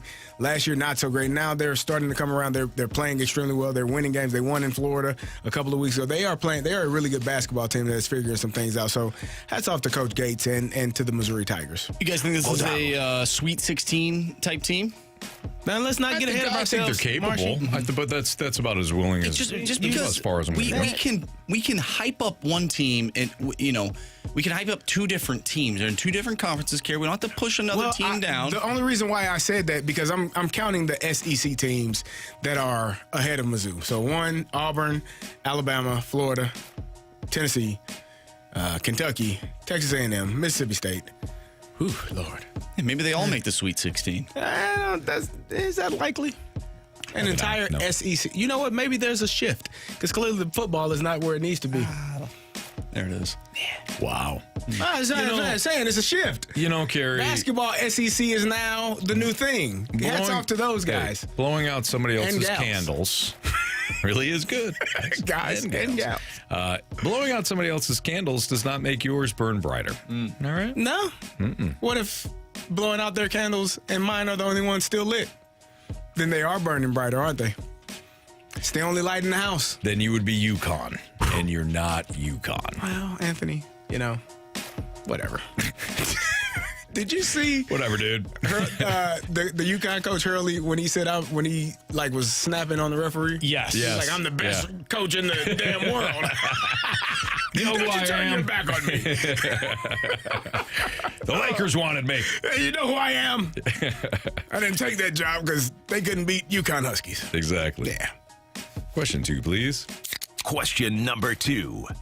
All right, this next one, I believe I have to find it again because I just lost it. Unbelievable. Nope, I got it. From the 636, what can the NFL do to get more interest in the Pro Bowl? Maybe they can make it decide who gets home field advantage in next year's Super Bowl. I don't think that really matters. All you get is a coin flip. Right. Yeah, I don't think there's anything they can do. I don't know what made the Pro Bowl more attractive back in the day. People had hot. They cared. They had pride. Do you remember who laid out the Sean Taylor punter? Yeah, Sean Taylor. That was a massive hit. Rest in peace, Sean Taylor. Yeah. And I also think too, because of TV, Red Zone, things like that you're watching every team. Mm-hmm. If it wasn't in your market, if the team wasn't in your market or on Sunday night or Monday night, you don't have an opportunity. You didn't have an opportunity to watch everybody. So I think the Pro Bowl was more attractive that way. But what we get now is Monday night, Thursday night, Sunday night, plus the Red Zone channel, and you really know the entire league. So when they get together in a Pro Bowl, I don't know if there's that much of a draw. You've already seen those players each and every week. It's not a draw because they don't play football. Right. Nobody cares. Nobody wants to get hurt. Yeah. I wouldn't risk. I mean, it goes back to Robert. What was Robert's last name? Robert broke his leg. Saleh? No, not him. Robert. He was the running back for the Patriots. I say Robert Woods, but that's a receiver. Yeah. I figured it out. Robert went to Georgia, running back, broke his leg. No Sean Moreno? Nah, not him. Not him either. Todd Gurley. Not Todd Gurley. Nope. Oh, gosh, Robert. Robert Griffin III. Nope, not him either. Yep. Robert Manfred. Nope. Robert Edwards. What are you guys doing? Robert Edwards. Never heard of him. Yeah, he broke his leg, tore his ACL, MCL, did all of that at at a Pro Bowl event years ago. Really good running back. Tore his knee up. Robert, oh, really? It wasn't a pro. It was like a beach football game, if I'm not mistaken. Wow. But it was years ago. But coached by Giff Smith.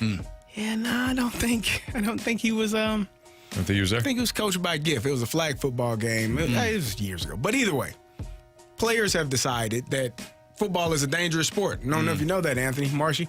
People get injured all the time. Wow. And to put yourself at risk of said injury in an exhibition game that means nothing, and you got millions of dollars potentially on the line if you're a free agent, yeah, no thanks. Yeah, I'll pass. Why can't I remember Robert Smith? Robert Edwards is why. He can't even remember his Robert name. Smith of the Vikings. Yes. Running back from Ohio State. Yep. From the Ohio State. Yeah. Him. Okay. Robert Edwards. Robert Edwards. Got it. All right. We'll continue our sports six-pack. I'll show you the video here shortly. Oh, boy. Next on 101 ESPN.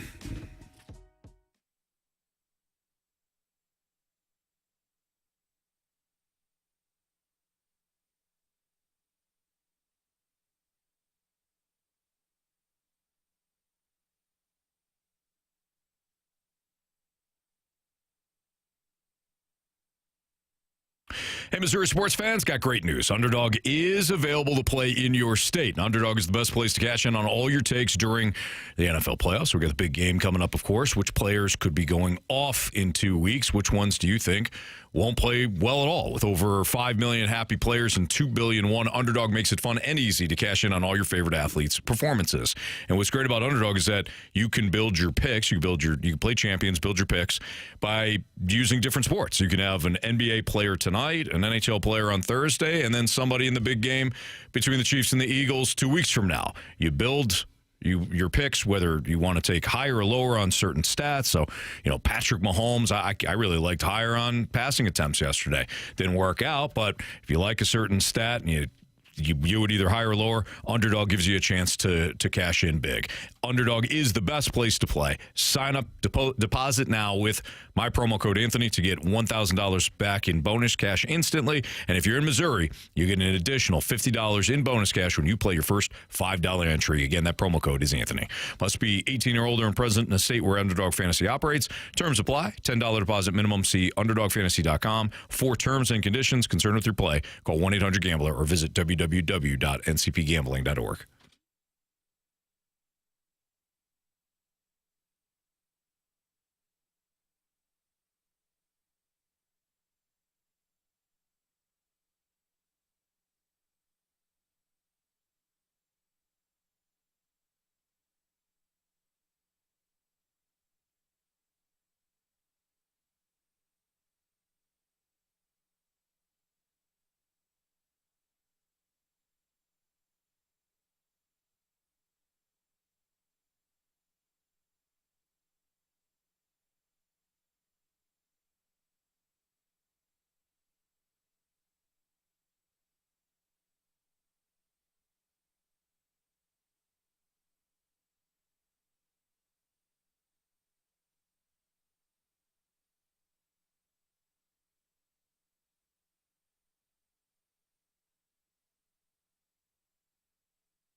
time for the Fast Lane to answer your sports questions. I want to ask you a bunch of questions, and I want to have them answered immediately. Asking me all these weird questions. Answer the question. Answer the question. Answer me! The Sports Six-Pack is now. It's a Fast Lane on 101 ESPN. Time for part 2 of our Sports Six-Pack with Carey Davis. I'm Anthony Stalter. Here is Andrew Marsh. Question number 3. From the 314, how come we don't hold Josh Allen to the same standard as Lamar Jackson? If Lamar would have done what Allen did yesterday and go 4-out with a chance to win or tie the game, they would be killing Lamar Jackson today. Why are we not giving Allen the same treatment? Inquiring minds would love to know. Well, are we talking about every single time? Sorry, trophy husband. Oh, yeah. I have my shirt on. Yeah. It cooled off a little bit. It did cool off a little bit. Yeah, I think, okay, so that's fair. Let's dive into it. Are we comparing the two games? Because if we're comparing the two games, Lamar's mistakes were more egregious. Plus, we gave him praise, a lot of praise, for his final drive, for bringing the Baltimore Ravens back. And we threw a lot of the issues onto the two big Mark Andrews plays. So I think that we were fair with Lamar. Are we being unfair with Josh Allen? Maybe a little. I didn't think he played poorly. I mean, his first two passes should have been picked. Josh Allen? Yeah. His first two passes should have been picked. Buffalo also fumbled 4 times and somehow recovered all of them. He had at least one of them where he palmed the one. I don't know. I don't know if his mistakes were as egregious as Lamar's the last 2 weeks. And both quarterbacks had tight ends drop very important passes. Yeah, Dalton Kincaid. That's a tough play for Kincaid. He's going one way, he pivots back. I can't believe he got that throw off though, and it was right there, like it was catchable ball. Yeah, we're trying to crush Josh. Oh, my bad. You know what? He threw it behind him.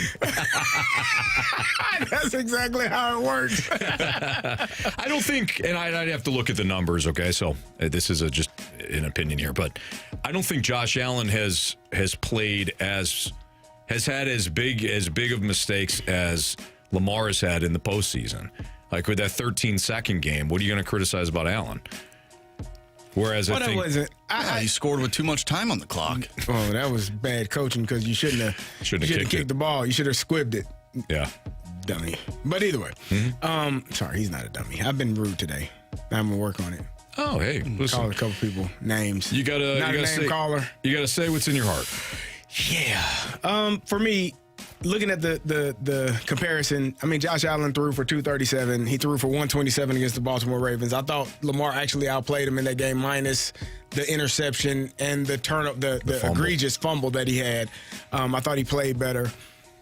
Josh Allen, it not that he wasn't a difference maker, but he wasn't a difference maker. Like you're, and in that game, you have to be a difference maker. You have to get the first down. You got to find a way to push forward and get a first down and extend that drive and make that if you go for 2, you make that a 9-point game. Now you're up 2 possessions and you force the greatest quarterback, some argue right now, to go down, score one time and get the ball back and score again without you scoring in the process. So I feel like, no, Josh Allen didn't play poorly in the playoffs, but he didn't do anything that you would say, yes, that's the next person to be on that list of top 3 quarterbacks in the NFL. Yeah. If you give Joe Burrow that, Joe Burrow probably makes a play. He just didn't make a play this time. He did the last time they played in the playoff when they had the 13 seconds. Yeah. He just was unable to this time. And you end up losing again. I also think part of this is it comes with the whole Mahomes thing, where it's just, he got Mahomes again. And this is 4 times he has lost to Mahomes, and the Bills have lost to the Chiefs and Mahomes in the playoffs. Whereas Lamar, correct me if I'm wrong, It was only last year in the AFC title game, right? Mm-hmm. So Lamar's had some more variety of losses with the Ravens, whereas, and I'm not saying this is right or wrong, I'm just trying to help answer the question, where Josh, like if the Bills lose to the Chiefs, like, man, you got Mahomes again, and it becomes more about that. Yeah, and it's probably on Lamar more because he is the one that has won the MVP twice. Very true. And potentially a third time. Now, if Josh Allen wins it this year, then those criticisms start to get louder. People have higher expectations of quarterbacks when they are MVPs, MVP caliber, MVP. You become an MVP of the league. The expectations become greater. Why haven't you done this yet? Yeah. Why haven't you beaten one of the best players to play the game? Like, it's not. You know how many people would have won an NBA championship if Michael Jordan wasn't in the league? You know how many teams would have went to the NBA finals if LeBron wasn't in the Eastern Conference and he went 8 years in a row? Right. Like, great players miss out when there's great turf players in the same division or in the same league. Like, you're not going to, it's hard to win a champ. Peyton Manning probably should have won more than just 2. Yeah. There's another guy in New England that said, no, thank you. Not happening on my watch. You got to beat me to get there. Doesn't mean Robert Edwards. Him. You're right. You're damn right. Till he tore up his knee. So, it's not a quarterback only award. It's not a quarterback only thing, but in certain moments, the quarterback does have to make a play. I don't blame Josh Allen for that damn egregious incident that took place on the last offensive play of theirs. Yeah. You damn don't know the cornerback is coming. Somebody should lose their job. Just saying. Nobody's prepared for that. Dumb. Especially in that moment, too, because Spags is going to blitz. It's dumb. That's his thing. It's bad. Like, run a screen or something. Or move the receiver out and force the cornerback to come for further.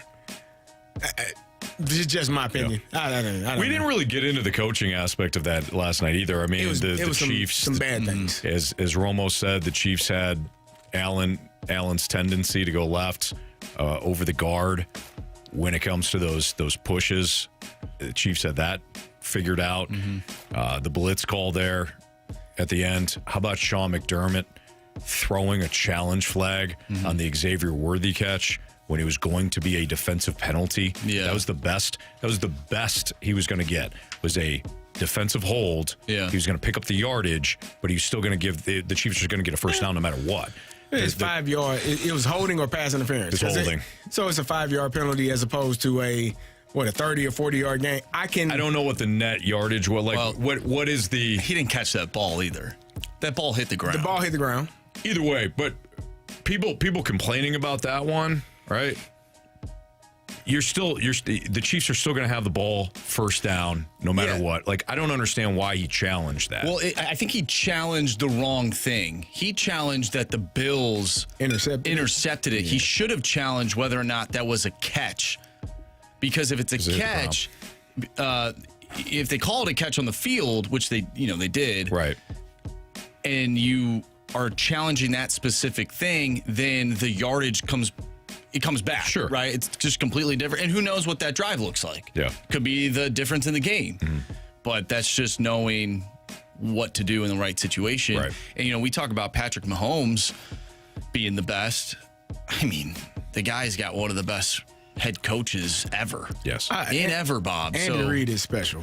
We talk about these quarterbacks, like, trying to beat Patrick Mahomes. It's the same thing for these coaches. They need to beat Andy Reid, and they're not good enough. And Spags. Yep. I would say that Andy Reid, to me, watching them, when you watch them play, I can tell how prepared they are for, we talk a lot about analytics for baseball, but it does show its head in football as well, in other sports. Analytics is knowing when a team is going to be in man-to-man. Based on down and distance, based on how they play, what plays you can.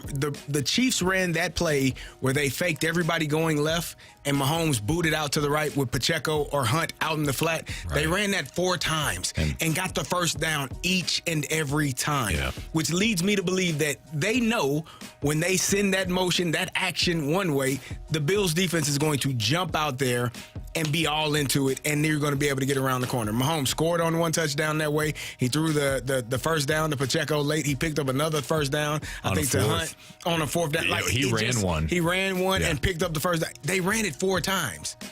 And so watching Andy Reid is a master class in coaching and understanding what the opposing defense, the amount of analytics that they have and knowing. And we saw that in the Super Bowl a couple of years ago against the Eagles when they ran the exact same play twice. Yeah. Sky Moore scored on one, and I forget who scored the other one, but it was the return motion. Yeah. He was in and out. It might have been Kadarius Toney. Or was he even playing in that? I don't remember. I know Sky he Moore. was. I know Sky Moore. Last year. Sky Moore definitely Sky had Moore one. was one. It was against the Eagles. It was against the Eagles. Yep. So, and then the final play of the game, and I talked about this earlier, where you got Samaje Perine, who hasn't played. I don't think he played a snap.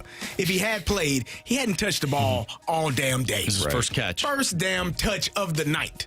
You line him up on the right of Patrick Mahomes. You got trips, 3 receivers on the left. You send all 3 of those guys to the right, and you send this back from the right side to the left to the flat. I can tell you for a fact that the linebacker on that side, he never expects that guy to end up over there because of where he's aligned. Mm-hmm. He ends up over there. It's man-to-man. The linebacker has no choice. He has no chance to cover that. Why isn't he covered? Well, because Andy Reid is pretty damn smart. He knows his man-to-man. He's going to send 3 guys that way to get in the way of the linebacker, catch it, turn, first down, game over. They just literally showed that Mahomes first down pickup on the play that you described. It was just showed that. It's ridiculous that they were able to run that many times. You're right. So, all right, we've got the Gauntlet coming up next. Gauntlet. We got a contestant, Marsh, lined up. We certainly do. All right, so we'll have our Gauntlet challenger next here on 101 ESPN.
warriors. 4 categories, 1 challenger.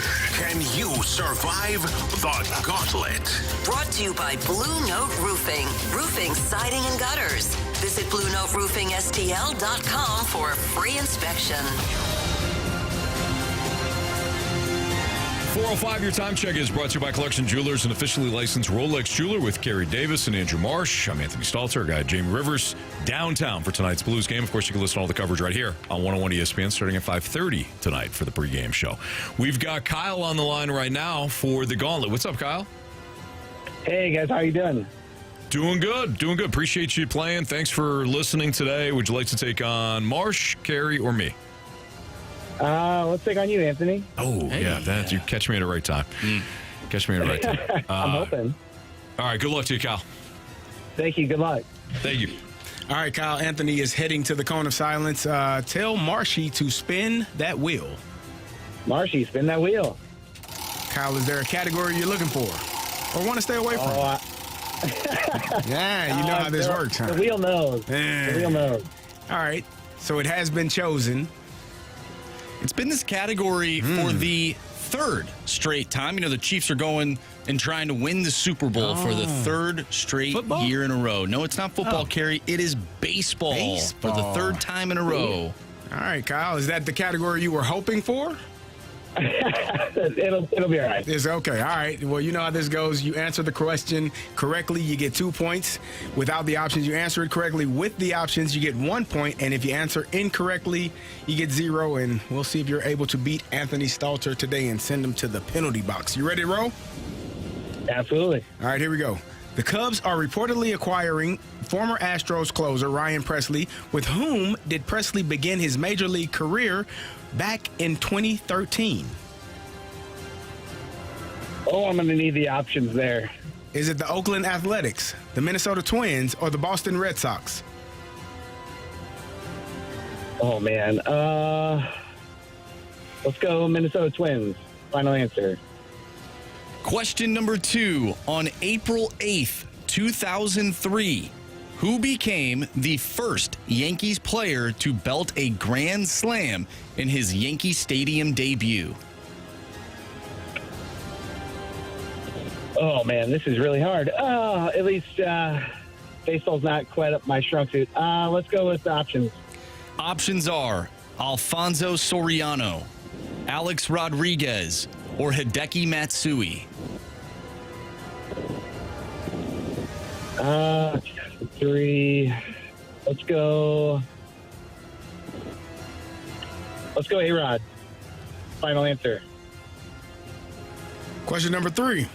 Brewers outfielder Christian Yelich was a near unanimous choice for the 2018 NL MVP award, netting 29 of 30 first-place votes. The other first-place vote went to who? Sorry, can you repeat the question? Brewers outfielder Christian Yelich was a near unanimous choice for the 2018 NL MVP award, netting 29 of 30 first-place votes. The other first-place vote went to who? Oh, man, there were a lot of good. Let's go options. Is it Mike/Giancarlo Stanton, Nolan Arenado, or Jacob deGrom? Oh, man.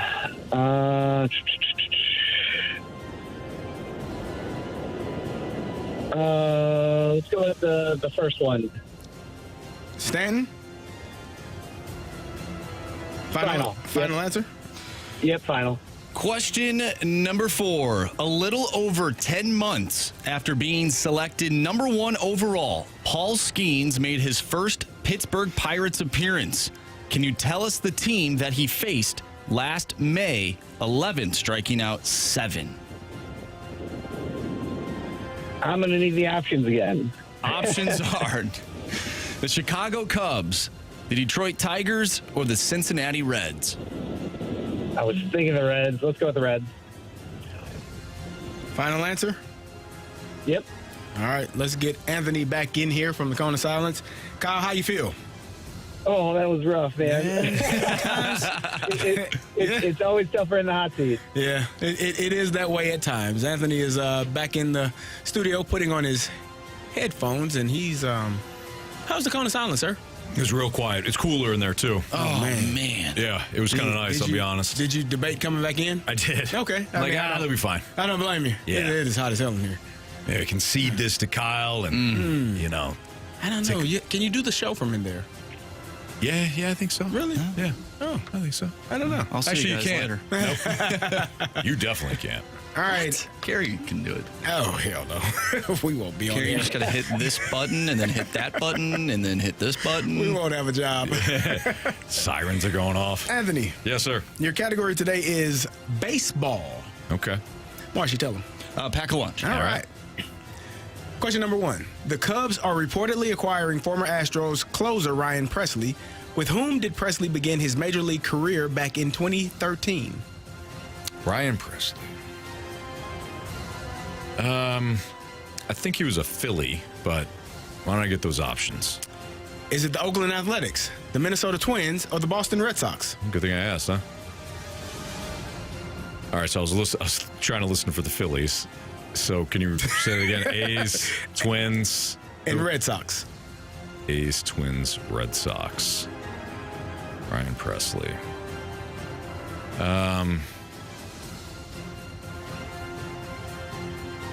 I want to say he was a Twin.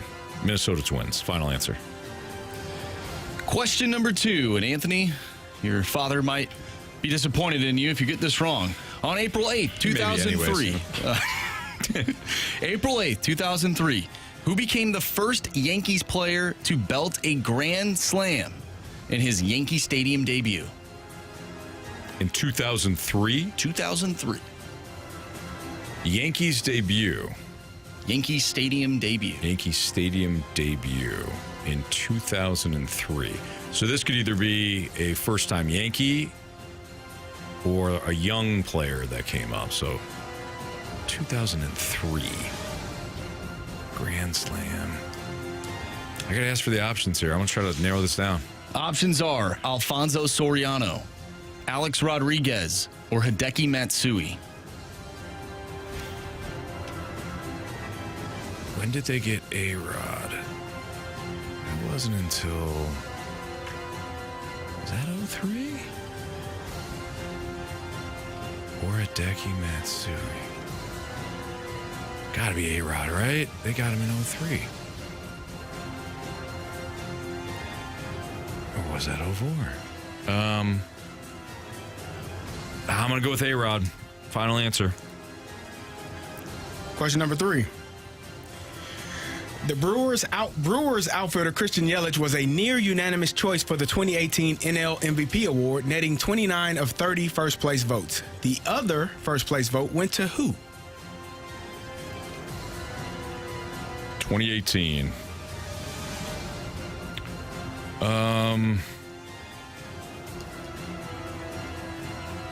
Options. Is it Mike / Giancarlo Stanton, Nolan Arenado, or Jacob deGrom? In 2018? Boy, deGrom's the outlier. I'll go with deGrom. Final answer. Question number 4. A little over 10 months after being selected number 1 overall, Paul Skeens made his first Pittsburgh Pirates appearance. Can you tell us the team that he faced last May 11th, striking out 7? In his debut?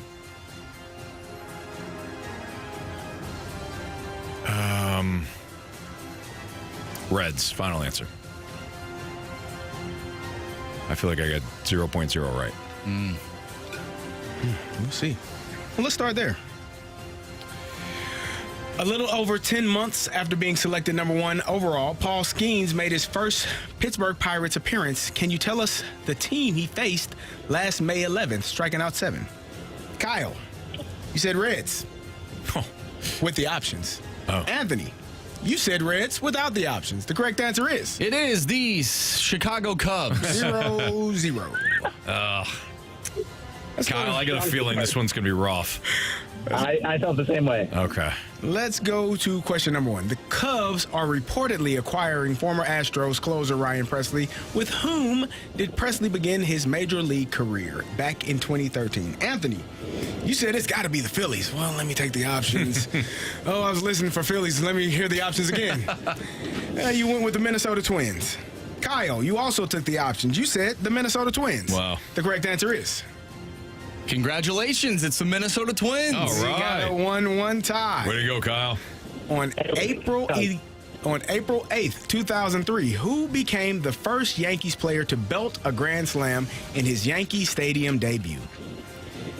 Kyle, you said A-Rod. Anthony, you said, was it 04? Was it 03? It got to be A-Rod. It has to be A-Rod. Is it Matsuki? The correct answer is... It is Hideki Matsui. It is Hideki Matsui. We have a 1-1 tie going into this final question. Brewers outfielder Christian Yelich was a near unanimous choice for the 2018 NL MVP award, netting 29 of 30 first-place votes. The other first-place vote went to whom? Kyle, you took the options. You said Mike/Giancarlo Stanton. Anthony, you also took the options. You said, man, it's got to be the outlier. Jacob deGrom. Why is he there? Doesn't make sense. The old Stalter. Did you Stalter it? I Staltered it. Or did you get it right? Oh, what the heck? I thought that was... I thought that was Staltering it. I thought Staltering Where you take it was... the outlier. I thought that was getting it wrong. Son of a... Yeah. I guess it's a view of how, it's just a matter of how you view it. I guess who it is. Yeah, who you are. Yeah. If you're Stalter, it's probably right. If you're not, maybe it's not. We'll see. Oh, man. Kyle. You have chosen poorly. You lose. It is Jacob deGrom. He did Stalter it. The old outlier. He got you 2-1 today. Good job, Kyle. Man, Kyle, yeah, that was appreciate it. That was a rough one for both of us, man. But I appreciate you playing. Yeah, that was tough, man. I should have known. Yeah, the DeGrom one, you're saying? Yeah, absolutely. Yeah. All right, Kyle. Appreciate you listening. Thanks for playing, man. Thank you. Take care. All right, you too. See you, Kyle. As soon as I said A-Rod, there was something in me. I was like, it's got to be Hideki Matsui. I think he was on the team in 2004 because I don't remember him being in the World Series against the Marlins. I don't either now. But I do remember him being on the team that blew the 3-0 lead. That's right. And the Red Sox, of course, tried to acquire him, and that was. But for some reason, I thought the Red Sox had tried to acquire him the year before winning the World Series, not during the World Series. But it was probably the off season. But all righty, You got the win. Yeah, I got the dub. Don't beat yourself up. Nah, I will. Okay. I want to. You shouldn't. You got to. You can if you want to, though. Nah. All right. It's your choice. Yep. The old Stalter choice. That's what Bacon Rap Wiener said. I saw it. All right. The Cardinals. Are they still on the rumble strip heading into the 2025 season? Our guy Bernie Michaelis put together an article about the rumble strip, and we'll tell you what that is and tell you whether or not we agree. That's next on 101 ESPN.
This is Fastlane on 101 ESPN. I mentioned that Bernie Miklasz wrote an article. It was a tweet.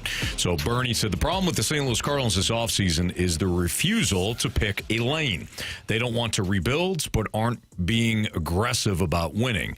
They're keeping walk-year veterans like Helsley and Fetty instead of cashing them in for younger assets. 1 foot in, 1 foot out. So are the Cardinals, I think, Marsh, you had posed this question, are the Cardinals still on the rumble strip heading into the 2025 season? I like what you did there. I think Bernie is absolutely right. I don't know what the approach is with Helsley. Fetty, I guess I could see because it's a starter and maybe you don't want to break in all your young starters, right out of the gates. But with Helsley, given what he would get back, given that he's going to be a free agent, given that the Cardinals probably won't retain him, that I have question of, hey, why keep him? But I think this is Bernie's point. If you're rebuilding and you want to go through the youth movement and you want to all be about drafting young guys, developing those young guys, et cetera, but you're also keeping guys that are on 1-year deals, essentially, despite getting massive prospects in return, you're not choosing a lane. So I understand what he's saying there. I think he's right, and it does lead to some confusion. I'm not saying the Cardinals are doing it wrong. It's just it leads to confusion in terms of what the overall game plan is. Well, I think they're trying to get the best of both worlds, right? If you are the Cardinals and you have those two players in Fetty and Helsley who could potentially land you something that would help you in the future, but it's not as much as you feel that they're worth, then your best bet is to hold on to them. And I've said this time and time again, the best time to trade Ryan Helsley was at the trade deadline last year. Yeah. And now you can hold on to him and run the risk of him hopefully performing as well up until this trade deadline this year. His value will be greater, in my opinion, at the trade deadline. And I would assume the same thing is true for Eric Fetty, right? You're trading players in the offseason where, yeah, maybe we got a chance to win. Maybe this will be the person that pushes us over the top. But when we're at the trade deadline, yeah, I know for a fact I've watched 100-some-odd games, and this is who we need to make our team championship viable. And that's when their trade value will be at the highest, in my opinion. Mm-hmm. But again, this is something, if you are if you were thinking this thing through earlier in the process, the Cardinals weren't good enough to win a championship last year. I don't care what anybody says. You can think with your heart. You can feel it with your heart. You can be as steadfast as you want to on that. Even with Ryan Helsley on your roster, you were not a championship caliber team. Full stop. Yeah. So if that's the case, if winning championships is the goal, you should have probably traded him then, and now you would be in a better place. But it's not as much value, in my opinion, right now. So there's no need or no rush to trade those two players when you can't get back in return what you would have gotten. That's almost like somebody saying, okay, Anthony, I'll give you $200,000 right now. And you're like, I don't want it. I'll wait, And then you hand me this card, I'll give you $200,000. Let me think about it. You come back 6 months later, well, now it's $150,000. What? What happened to 6 months ago? Where's my $200,000? No, you waited too long. Yesterday's price. Now, if you wait 6 more months, maybe it'll be $300,000. Right. But maybe it'll be $50,000. I don't know. It's like deal or no deal. It's deal or no. You figure it out. And so I think that's where the Cardinals are now. They may have had some understanding of what the value was of Ryan Helsley at the trade deadline last year and had conversations. Maybe if we trade, this is what we'll give you. Mm-hmm. Let's revisit that in December. Yeah, no. Yesterday's price is not today's price, buddy. It went down. We're not going to offer you that. We'll give you this. And the Cardinals are like, well, hell, I don't want that. Yeah. Cool. Don't trade them. And so I think that's where they are right now, trying to figure out what the best trade value is for those players, and they're not getting that value, so they have to wait. We have an old friend that we haven't heard from in quite some time that just sent us a mic drop to potentially chime in on this situation. Oh. Yeah. So let's take a listen from one of our old friends. So, I wanted to leave a message here. I know it's been a little bit, but obviously we've been, pretty busy, clearly, in the off season. But, I just wanted to leave a message around, I've gained some new perspective over the last few months. Obviously, we are, not the most popular, right? I've seen, the soccer team here locally is more popular than we are. And, it's funny the way, life works. I was, dubbed a king or a savant, a few years ago, right? We acquired Nolan Arenado for next to nothing. And I said, hey, you're also going to pay, $50 million of his salary. And I just think it's funny that, now we are also trying to trade Nolan Arenado for a bunch of nobodies. And, we'd be willing to pay, 50 to 70 million of his salary. And, I'm trying to put the good juju out there. If anybody wants Nolan Arenado, we can legally look at, even if it's not a baseball team, right? If it's, if you're a corporation, we will pay you to take Nolan Arenado. So I'm hoping I can get back in the good graces with the fans, and, this is one way. I mean, all options are possible. Do we get some clarity on that? I don't know. I don't know if we did or not. I don't think so. I think we're still kind of lost in the weeds here. I love how he goes. He was a genius 4 years ago or whatever. Savant. Yeah. Old John Foe. Yeah, go Zaylock. John Foe. We haven't heard from Foe Zaylock in a while. It's been a while. Yeah. Jason the Snake Pit brings up a good point. The Cardinals can't even trade the guy they want to trade. Well, you have to have people, you have to have a partner willing to. They did. Did they? The Astros. All parties weren't in agreement. It's a three-party, process. That's why all three parties have to agree to this trade, and one of the parties was like, "Hell no, I won't go." Right. Not there. Send me there. Good luck. Yeah. We did get an interesting text from the 636. Can you recall a more boring offseason for the Cardinals? Does a lack of moves equate to a lack of motivation considering our weak division, or is it really just giving Bloom a blank slate? Yeah, that is interesting.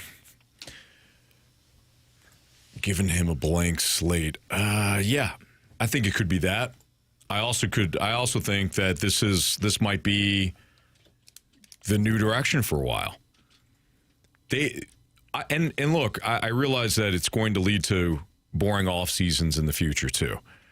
But if they are going to take the approach of Tampa, Cleveland, whoever, those teams aren't overly active in free agency either.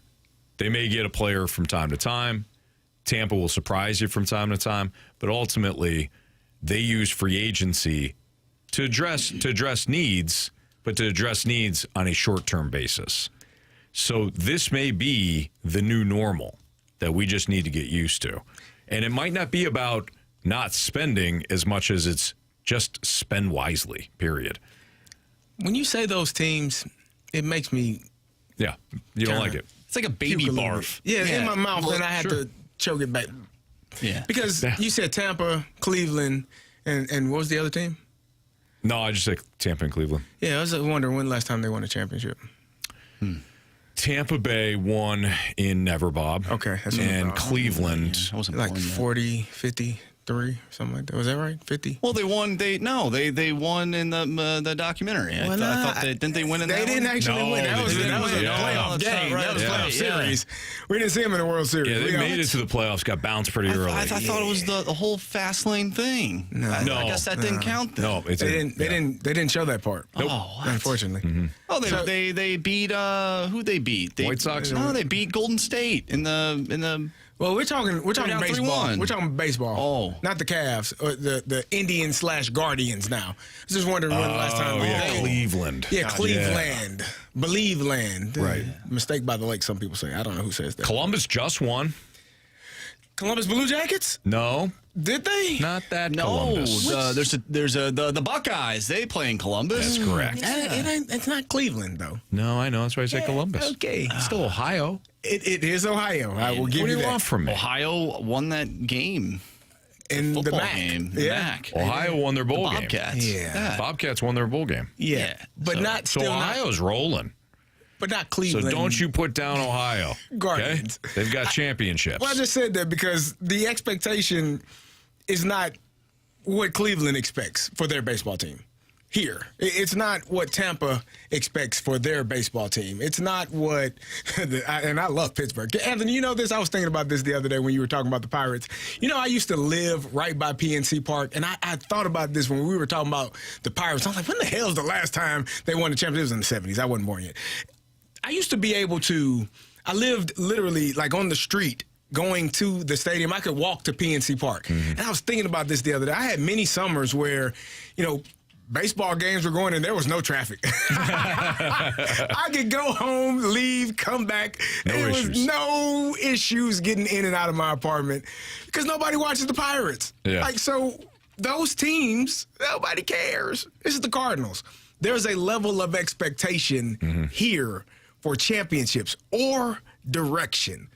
I think fans will be okay if they know the direction. If Jordan Walker has an outstanding year, if Mason Wynn has another outstanding year like he did last year, if Nolan Gorman doesn't strike out as many times as he has in his lifetime, would be awesome, and he hits 35 balls. I'm just saying. That would be. Come on. If Lars Nootbaar stays healthy, we're rolling. We're cooking, right?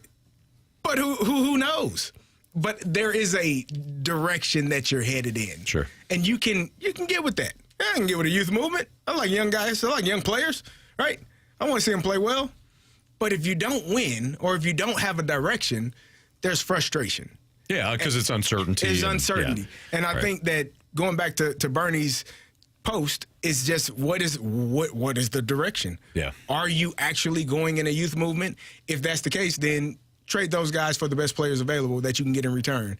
But I think the Cardinals are a bit stubborn in that. It's like the guy, I showed up late and I still want the benefits. No, you're late, dummy. You should have got here earlier. You know, it's over. Yeah. You can't get the free wings, the 20-cent wings. That was an hour ago. Well, I just got there. I got off. So what? I got here. I got here when I got it. The 20-cent wings are over, buddy. No. You got to pay full price. Well, I don't know. It's stupid. That's the rule, man. That's how it goes. Breakfast ended at 10:30. Yeah, sorry. That was 11. Sausage McMuffin. All right. It's the Fast Lane on 101 ESPN. We got Bet the Board next.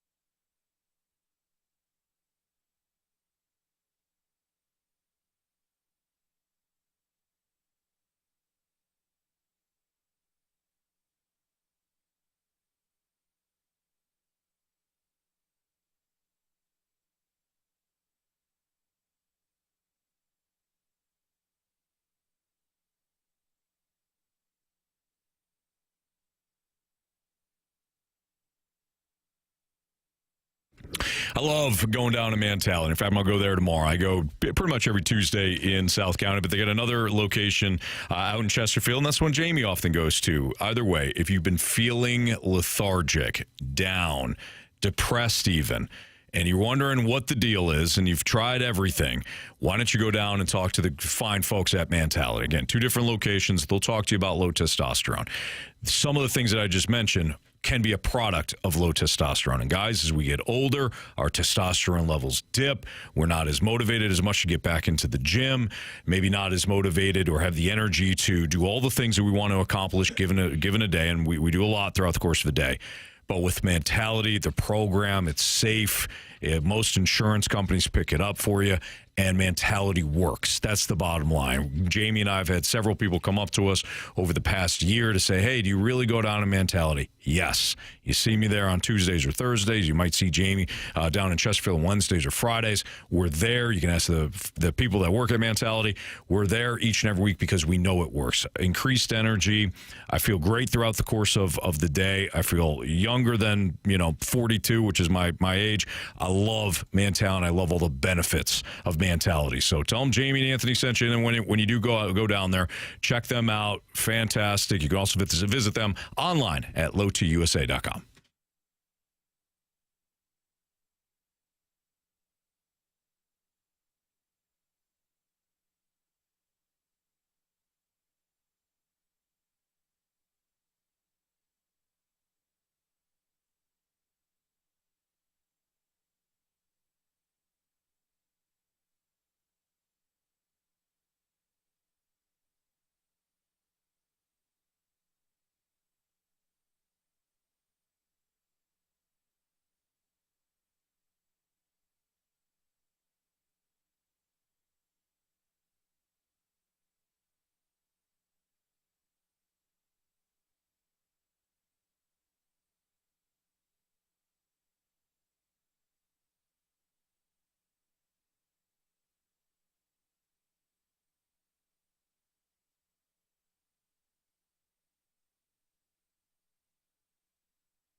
101 ESPN Sports Center.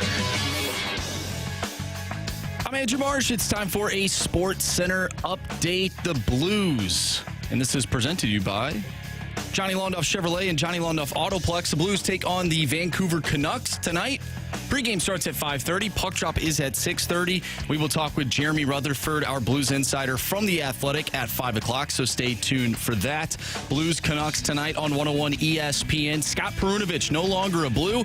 He was traded to the Islanders for a conditional 5th-round pick in 2026. We talked about that earlier in the show. If you missed that, make sure you go to 101ESPN.com or check out the free Dobbs Tire and Auto Centers 101 ESPN mobile app. Just head to the podcast page, and you'll find all of our interviews and full shows there. And it's all brought to you by the Schaefer Door Company. We have Bet the Board coming up next.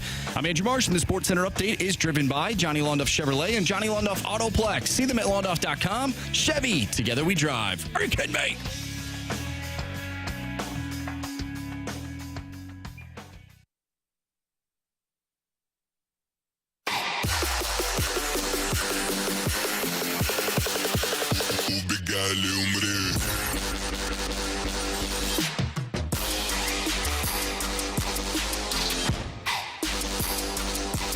We're all playing for second place because CD's got Bet the Board on lockdown as we near the end of the month of January. You got the latest standings, Marsh? Yeah, not that it matters. Yeah, no, Carey's just running away with it right now. Unfortunately, he leads in that department with now 11 points. Anthony, though, you picked the Chiefs money line. Yes, I did. This weekend, and you capitalized on that too. So, Anthony, you're at 8 points. And I believe Saquon, did Saquon get 120? I think he did. You got 118. Never mind. So I am at 7 points. Jamie's in last place. Is it only 11 for me? Only 11. I get confused with Bet the Board and Light the Lamp. Oh, yeah. You're just dominating faces no matter what you do. Sorry. Yeah. Hard for me to remember. Sure. Give me Anthony Davis, 42.5 points, rebounds, and assists. Over. Not sure why that number's so low. 43.5? 42.5. 42.5? Yeah. Is that low? Feels like it. Yeah. AD can go for 30. They only need 6 assists and 7 boards. Mm-hmm. Should get 17 boards like Jokic did the other night. Oh, man. That was impressive, to say the least. Yeah. I'm going to give a play here that I'm sure I'm going to regret. But give me USC -1 against UCLA. UCLA has won 3 straight games. Everybody remembers, of course, Mick Cronin calling his team out a couple of weeks ago. Yeah. They returned the favor by losing 4 straight, but have picked things back up. But USC has won 7 of their last 10, and they've covered 7 of their last 10. So give me USC -1. I'm going to go back to the well. Jordan Kyrou over 2.5 shots on goal at -140. All right. Hopefully 2 of those are goals for somebody. I think he's going to slow down tonight. What? Yeah. Why would he slow down now? He's playing so well. He just wants to. Yeah. Okay. He just wants to take it easy. Take a day off? Yeah. 10 bell saves. Maybe he gets an opportunity. 3 shots on net, but unfortunately it just doesn't go in the back of the net. You get a rebound, put it in the back of the net, and, who knows? Maybe Colton Parayko finds himself down by the blue paint. Very true. Maybe. Or Jake the Snake Neighbors. Maybe. Yeah. All right. Jamie didn't send in his pick. What? Yeah. No way. Yep. Should we give him the Kings -150 against the Red Wings? You guys got a better play? Certainly. I mean, he's in dead last, so I don't know. And he already used his parlay. The Kings are -152. I don't know where you're looking at. All right. Well, Carey Davis, how about you give us a play then for Jamie? I think he loves the Sharks like you do. I was just thinking they're plus odds. It could be a good game, they're taking on the Penguins, but the Sharks are at home, Sounds like a good play to me. All right, Sharks San plus Jose 150. Sharks. He does love the Sharks. He does. He loves their uniforms and everything. Yeah. Well, they are pretty sweet. Yeah. Those uniforms are sweet. Yeah. Not as cool as the one, though, that you have hanging in your basement. Well, that's a sweater. That shadow that's box. a shirt that he. No, I've seen it. It's in a shadow box. It's signed by some of his favorite players. Patrick Marlowe. Yeah, Patrick Marlowe. Brent Burns. Before he moved on. Erik Karlsson. Joe Thornton. Big jumbo jet Thornton. The referee that awarded them that goal. It's all there. In the Western Conference Final. Mm-hmm. Yeah. Good call, Marsh. Yeah. Didn't turn his picks in. He's dead last. Wonder why. MD 2020 in the snake pit. Yeah, good stuff. Just a minute here. Yesterday was fun. Hot shots down in We got to meet some of the. We saw Zoosh. We got to meet Zoosh. We got to meet Waterboy. Waterboy brought his son in, Andrew. Yes. His son, Andrew. They said hello. So it was fun to meet a bunch of people. Everybody was great down there yesterday. Everybody had a fun time. You had a young lady chirping you about your Saliga heating and cooling? I did, yeah. No, sometimes you got to keep me accountable for things, and, hopefully the next one is the next best one, I thought the last one you did was solid. Yeah. Well, thank you. Now I always have that in the back of my mind. Because kids are honest. They're very honest. Yeah. But she also said, because I met her father, and they were right there, and they said they enjoy it. They both do it. So they just want you to be at your best. I totally get it. Yeah. But the Rizzuto show did pay off their Pick'em Challenge punishment doing the choreographed dance. We don't have to talk about that, though. That felt bad. Somehow I feel like even though we won, that felt like you know what I'm saying? We were being punished. Yeah. Because I mean, not all of us. Well, it looked like Jamie was having fun on the stage. Jamie did look like he was having fun. He was having fun. Yeah. The dance was something. It was. They had a big crowd too. Oh yeah. They had a huge crowd. There's a lot of people there. Yep. Yeah, a lot of people showed up. But yeah, we were violated. Yeah. Didn't feel great. No. We won, but did we? I don't know. I mean, that's what we get for blowing the lead. Yeah, that's a good point. That's a good way to say that, Marsh. That's how I'm looking at it. Yeah. I don't know that mattered. Even if we blew them out 17-0. Yeah, they probably still would have done that. Still. You're right. Yeah. Let's not make it that close again. Yeah, I agree. Because that could have been us. Where was the dunk tank? I thought we were supposed to have a dunk tank. Is that later? Yeah, that's later on. Yeah. Because we have to pick out a charity and things like that. Honestly, if there's a dunk tank in here right now, I'd let you guys throw the ball from 2 feet away so I can go soak in that water. It's getting a little cooler. It is. It's warm, but it's coming down. Yeah, it's coming down a little bit. All right, it's Fastlane on 101 ESPN. We're going to talk to our guy, Jeremy Rutherford, coming up in 15 minutes. We'll get his thoughts on the Scott Perunovich trade to the Islanders and talk a little bit about tonight's game. Pre-game, or a little bit earlier tonight at 5:30. Is there less parity in the NFL, though, than we actually think? There's some trends that would lead you to believe that, you know what, parity isn't there in the NFL. That's next on 101 ESPN.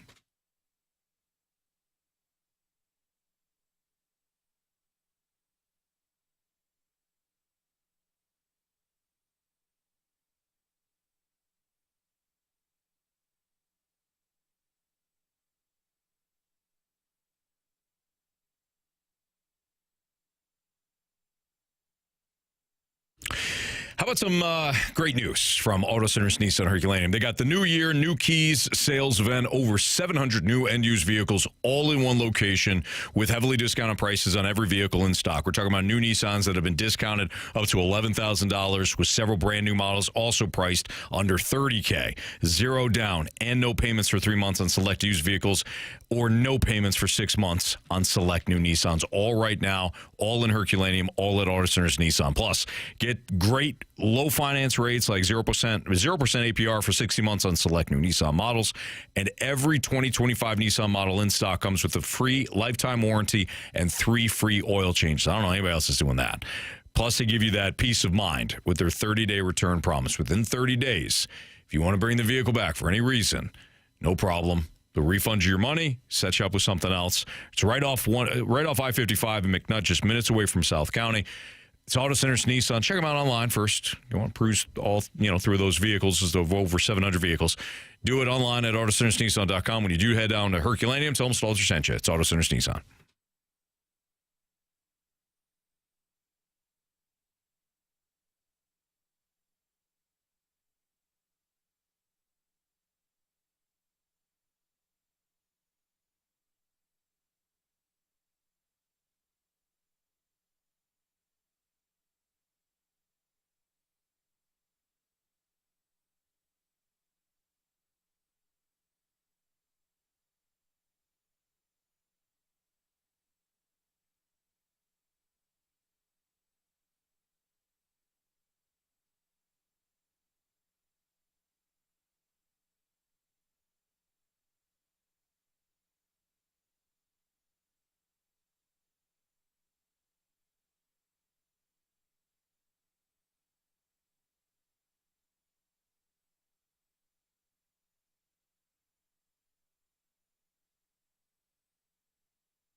It's the Fast Lane on 101 ESPN. So, Marsh, I know you got some numbers when it comes to the parity or lack thereof, perhaps, in the NFL, especially now that the Chiefs have advanced to another Super Bowl.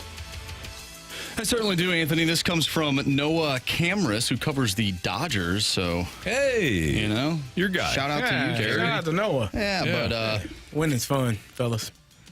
Whatever. Anyways, Noah decided to chime in on the NFL and had something on X and posted out the last 9 AFC champions, starting from the latest. Chiefs, Bengals, Chiefs, Patriots. There's 3 teams right there in the last 9 years. Last 9 NFC champions.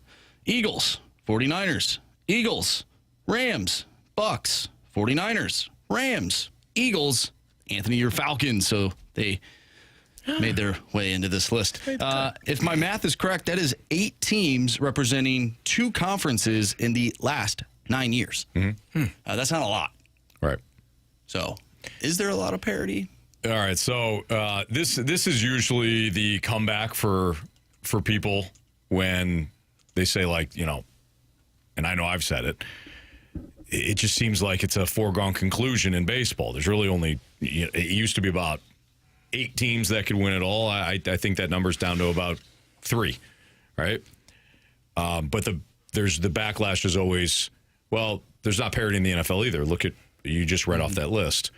The main difference for me, and I don't know how it is for anybody else, but the main difference for me is that unless I'm a fan of the Dodgers, the Braves, the Phillies, maybe the Yankees, I don't really feel like my team has a shot at all. Now, that's not anybody else's fault, but my favorite team, and the fact that there's no salary cap or floor in Major League Baseball.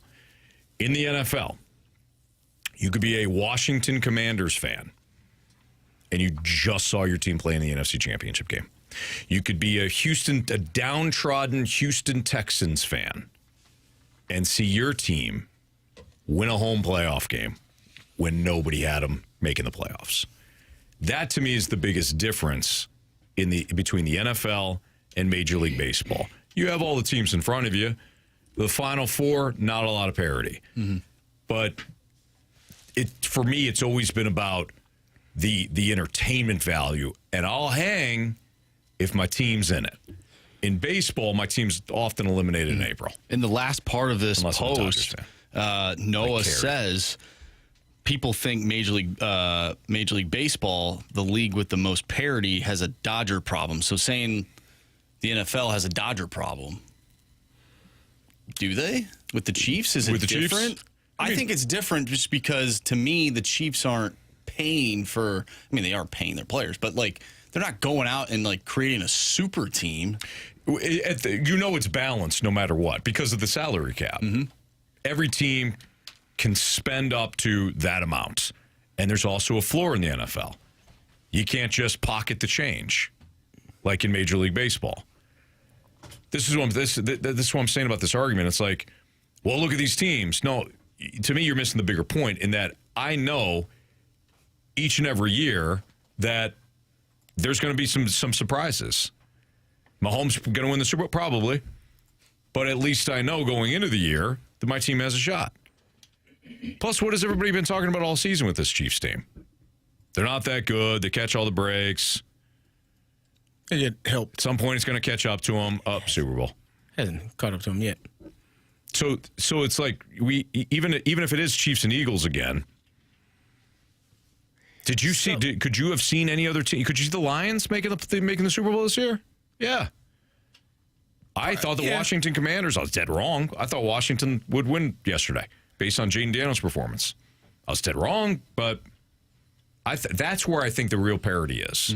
So I think good teams. You named 8 teams. That's because they're the best teams. Like, do other teams have a chance to make the playoffs and potentially make a run? Yeah, but not really. Right. Like, did you think that anybody other than the Kansas City Chiefs all year long would represent the AFC side? Me, no. You, no. Why? Because they're the best team. They were the best team. And they had the best record. I also made a vow to. You made a pact. I saw you back there doing something. Your finger and one of the Chiefs' fingers. What? No. Oh no! I made a pact with a really close friend of mine. I don't know who that is. I made is that who that was? No. That I saw back there? No. I thought this gentleman is a really close friend of mine, and I made a pact with him. After him and I both made a mistake and went against Patrick Mahomes. Oh. Now me and my brother in arms went forward saying we will never go against Mahomes. It sounds like one of them broke that pack. That lasted not even a full season. Yeah, that's a shame on that guy. I think he still hasn't come back because If I'm not mistaken, if I think you're speaking of the same person that I think you're speaking of, I think he believes the Eagles are going to win the Super Bowl. What? Yeah, he does. So that one's not. This isn't happening. I'm sorry. Well, I already knew that the pact has been broken. He's terrible. Yeah. What was wrong with him? Splashback Deuce. Anthony has been a devoted Chiefs fan for almost 54 weeks. There you go. That's right. Or proud of you. Yeah, thanks. Yeah. But you, Carey. Who, me? Yeah, should get you a mirror. Because that person that I was talking about was you. That guy and you shocked like a really me. Good guy. You shocked me. Week one, you shocked me. Yeah. I knew from there, I'm like, oh, he's not. That pack meant nothing to him. Yeah. It did for that time. Now, hindsight being 2020, I probably should have stayed Thank you. in line because it seems as though, but I just can't do it. I made a promise. I can't do it. I made a promise to you. It's tough for me to cheer for a team like that. That wins? That wins? Well, that's I a don't little mind. Mr. Dodger fan? I don't mind cheering for Look winning at teams. these. Huh? I don't Look mind. at these. I don't mind. You know what? Hey. Yeah, not this year. All right. It's Philly. I got to go with Philly. Well, we saw our guy Jeremy Rutherford at Hot Shots yesterday. He was having a good time along with everybody there. And he's going to join us next. We'll talk to him about the Scott Perunovich trade and some other Blues nuggets with JR next here in the Fast Lane on 101 ESPN.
time for the Rutherford Report on 101 ESPN. Anything you folks want to know about the fascinating world of pro hockey, here we go.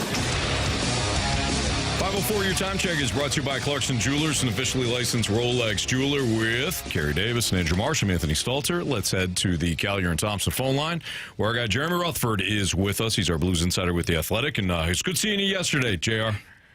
Oh, great seeing you, boys. Great seeing you. You know, so much time on the phone all these seasons, and to sit there and break bread, drink beer with you, it was good time. Good stuff, man. Absolutely, yeah. So, JR, big news today for the Blues is that they trade Scott Perunovich to the Islanders for a 5th-round pick. What ultimately did if I can phrase it that way, Scott Perunovich and his time here with the Blues? Because I felt like Army, there was a lot of time there spent on Scott Perunovich, and eventually it just kind of came down to, well, look, we're going to move him, and we're going to move him for a 5th-round pick.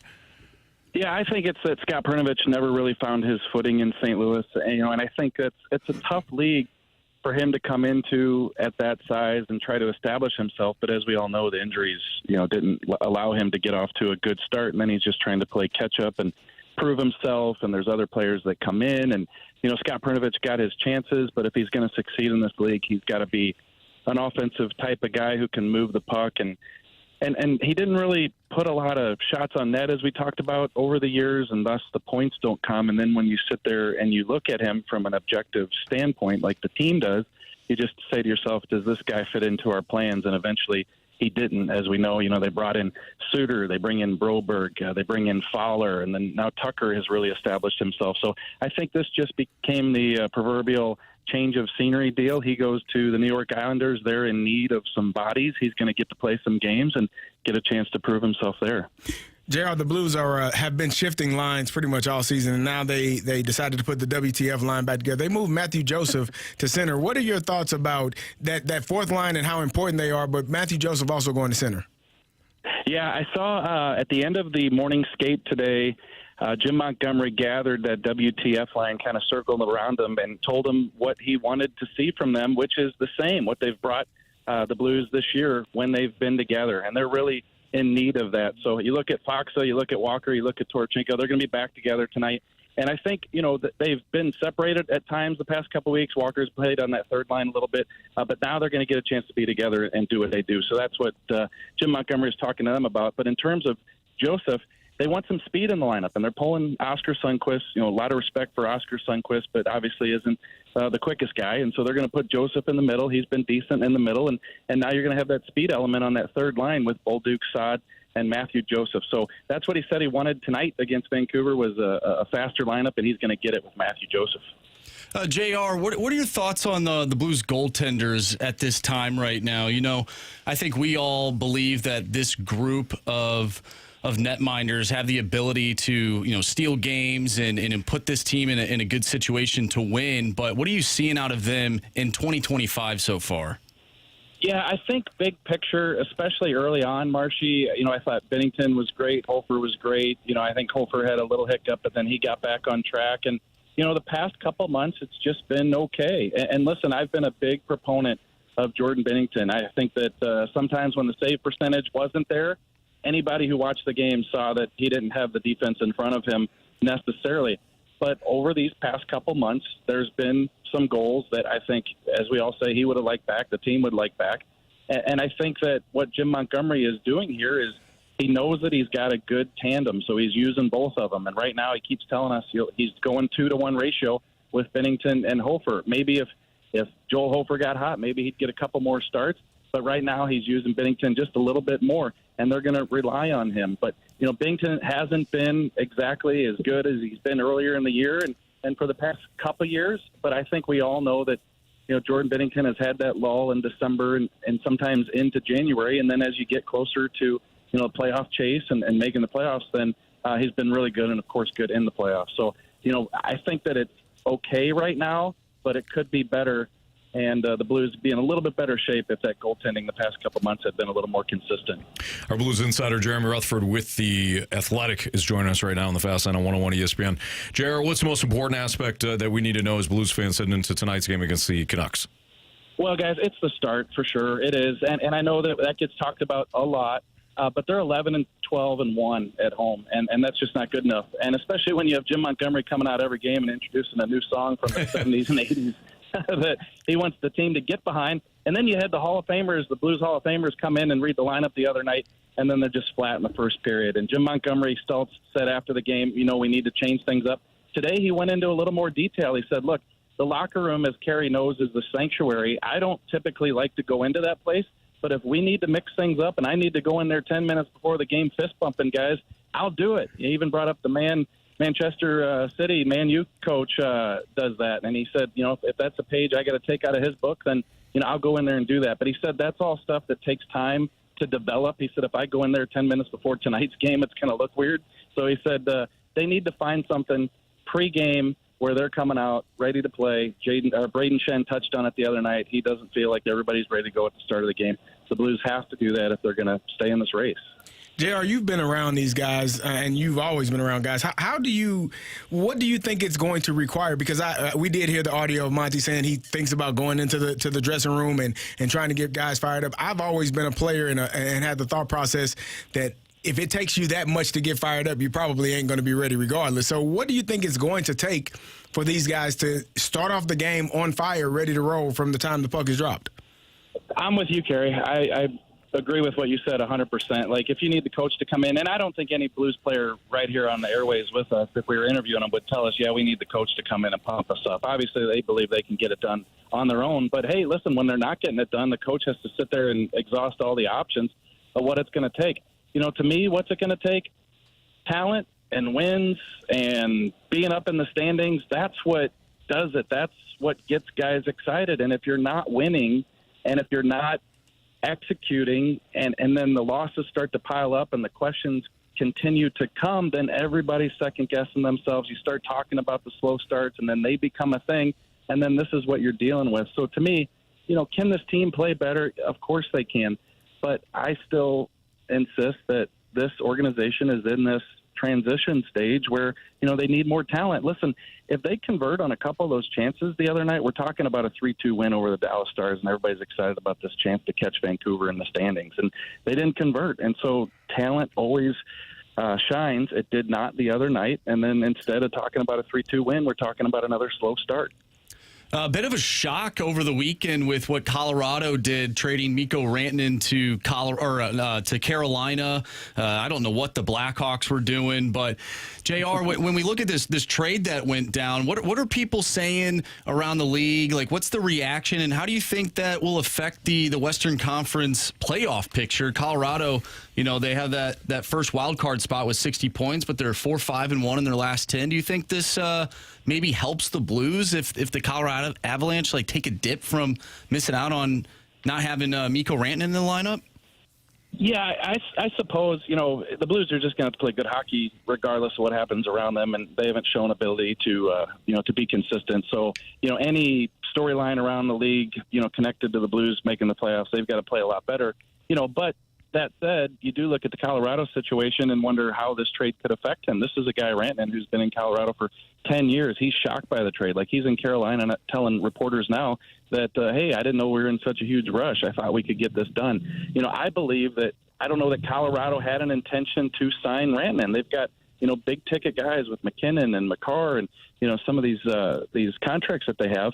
And were they able to pay Mikko Rantanen $14 million when his contract's up? Maybe not, and maybe they knew that, and they were ready to move him. But they get a great player, Martin Necas, and they get Drury, and they get a draft pick. So this was obviously a blockbuster, and it shocked a ton of people. And obviously it mixes up the look of Colorado and obviously Carolina too. But in terms of, do they look at the situation in Colorado and now they move on without Rantanen and it kind of hurts that team? I don't think that's going to be the case. I mean, I think Nate's going to go in there and be a good player for them. So we'll see. But bottom line, Blues have to be better if they're going to even entertain the idea of catching Colorado or Vancouver. Well said, JR. Appreciate you. Thank you. And we'll talk to you again next week. All right. Talk to you guys later. All right. That's our guy, Jeremy Rutherford with The Athletic. He's our Blues insider. At JP Rutherford is where you can give him a follow on Twitter. All right. We're off a little earlier today. We got Blues Canucks pregame. In about 15 minutes or so, you'll hear from Alex Ferrario and our guy Grant Francis and Curbs. They'll all be on the call. So pregame 5:30, between the Blues and the Canucks. So we got to wrap up the show with what we learned. 3 stars of the day, maybe some criticisms and compliments. That's all next on 101 ESPN.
ESPN Sports Center. I'm Andrew Marsh. It's time for a Sports Center update brought to you by Saliga Heating and Cooling. The Blues take on the Vancouver Canucks, and we'll have the pregame starting at 5:30. So a little over 10 minutes, you'll hear Alex Ferrario on the pregame.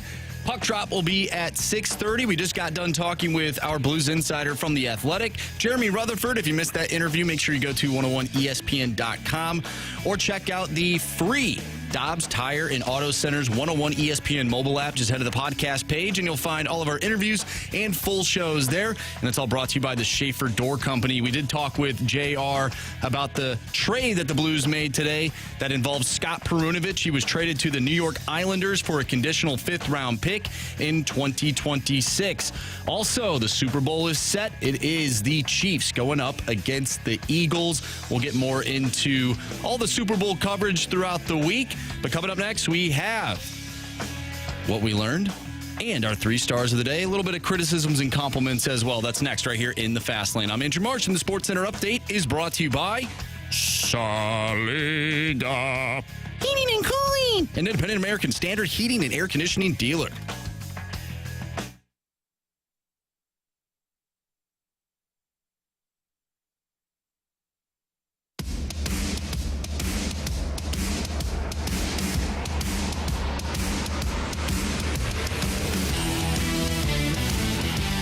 If you missed anything from today's show, you can always download the podcast available at 101ESPN.com or your 101 ESPN Dobbs Tire and Auto Center's mobile app. All the podcasts, of course, brought to you by Schaefer Door Company. Before we get to our 3 stars of the day, let's talk about what we learned today. Carey? Well, it was heartbreaking to hear this, but I learned I'm clearly not a good friend. I broke a pact, Anthony. Yeah. And I apologize. Hey. You know, we had a clear understanding about this time last year. Yeah. AFC Championship game, we will not ever go against Patrick Mahomes. And as you said, it didn't even last 6 months for me, I don't think. No. Week 8 1 months. of this year, you were all about them Ravens. 8 months. I apologize. Well, Carey, you're still a great friend. Did you break the pact? Yeah, but you're still a great friend. And I think you showcased that the one day that you called me from the parking lot and you were so willing to beat up my dad. It was blocking my car that night. I didn't know who it was. It didn't matter. It didn't matter. You were ready to go. I wasn't leaving until I knew for sure. See? I was like, hey, buddy, there's somebody blocking your car. You can't get in without going. Right. I don't know who it is. It's like, oh, it's my dad. I was like, oh. But you didn't know. I called you. You didn't know. And that means more to me than the Mahomes pact. I appreciate that. All right? So, great dude. Marshy, what'd you learn today? I learned to never bet against Patrick Mahomes or go against what Tim McKernan has to say when it comes to sports betting. Yeah, he nailed both. Man, he was on the money yesterday. Yeah, he nailed the Eagles in a rout. He nailed the Chiefs winning. He said both overs would hit, and they did. Saquon didn't. Look, that should have hit the rushing. What was it, 120? It was 124 and a half or something like that. He didn't play the final few drives, I don't think. There was a couple of times where he wasn't in. Yeah, in the third quarter, carries. they just kept tossing the ball out to the flat instead of running the football. Right. And then Will Shipley had a long run when it was all said and done. Anyways, yeah, Tim was on fire yesterday. Something I learned today was that Carey Davis thinks I'm a dummy. Because I've talked in the past about how you can get starting running backs in the later rounds. In fairness, I've never heard you say that. Now, I will say this. I don't know if drafting a running back high when you don't have, when you don't have the O-line in place, you don't have the defensive line in place, you don't have a quarterback like the Giants. Correct. Then it's to me it's like the Saquon pick didn't make sense. It has nothing to do with Saquon as a player. But if you don't have anything else, what are you going to do? You're going to waste his talent. If you're the Eagles and Saquon's only open market and it's costing you free agent dollars, that's different. Same thing with Derrick Henry and the Ravens. Yeah. So that was my stance on that. But that was a fun moment. Especially when Jamie looked at you and goes, Anthony thinks that way. I was like, oh, does he? Sorry. You put the pedal down though. You're like, well, I'm sorry that you feel that way. All right. From the 217, I was in a meeting and had to miss the beginning of the show. Has anyone consoled Donnie Fandango? I haven't seen Donnie. I haven't either. Yeah. Donnie, of course, of our sister station, 105.7 The Point. the biggest Bills fan you will ever meet. Yeah. And, tough day for him. Man. Yeah. From the 386, did I miss Bash Stalter Monday on my calendar? Yeah, it kind of started off Yeah, it kind of started off that way. Yeah. Yeah. But Jamie wasn't trying to when he said, stop, shut up. He was like, whoa. Stop talking. What? He knew exactly what I was going to say, which was like, if he got drafted by somebody else, he probably would have been, a stud offensive defenseman. Yeah. But he knew I was going to go that way, and I know what you're going to say. Doesn't matter. All right, cool. The Waterboy says 2 straight great Monday shows in a row. Yep. First Good time call. ever. Yeah. You guys were trying to get me to say, let's get nasty on a Friday afternoon. Who's keeping count at this point, Anthony? Yeah, I think everybody. Okay. I think damn near everybody. All right, let's get to our 3 stars of the day. Our 3rd star goes to John Fozalak. Hey. John Fozalak comes out of the woodworks here. Yeah. We haven't seen him in a while. It's been a minute. Came out of the shadows. Yeah. 2nd star of the day goes to Robert Edwards. Edwards. Man, tore his knee up. He's a really good running back. Sand football game. Yep. We had a nice game of Guess the Robert. Yeah. Man, Robert Smith. Robert. A bunch of different Roberts. Robert. Is that what you're saying? The old Will Ferrell skit? That's an old one. 1st star of the day goes out to all the listeners that stopped by at the Champ Bash. We we met Zoosh, Waterboy, Ron the Magic Man was he was doing there. some magic, the cards. There was a lot of people. I forget their names. I apologize, but I talked to a young group that listens to the show daily. There was a Chiefs fan there, a Bills fan, a couple of Chiefs fans. One guy was there with his girlfriend. Very nice. Very nice. So we appreciate it. And we appreciate the Rizzuto show paying off their Pick'em Challenge punishment. Yeah. Don't like the way they did it, but, He had to put some stipulations in next time. That, we cannot be a part of the show. Right, definitely. Like, this is a you thing for losing. Yes. Yeah. That's right. I don't think we should have to do that. Yeah. Specifically, Rafe, that was too much. That was you guys are big, too. You're big boys. There's a lot of man there. All right, Blues pregame starting in less than 5 minutes for Andrew Marsh. For Jamie Rivers and Carey Davis, I'm Anthony Stalter. See you.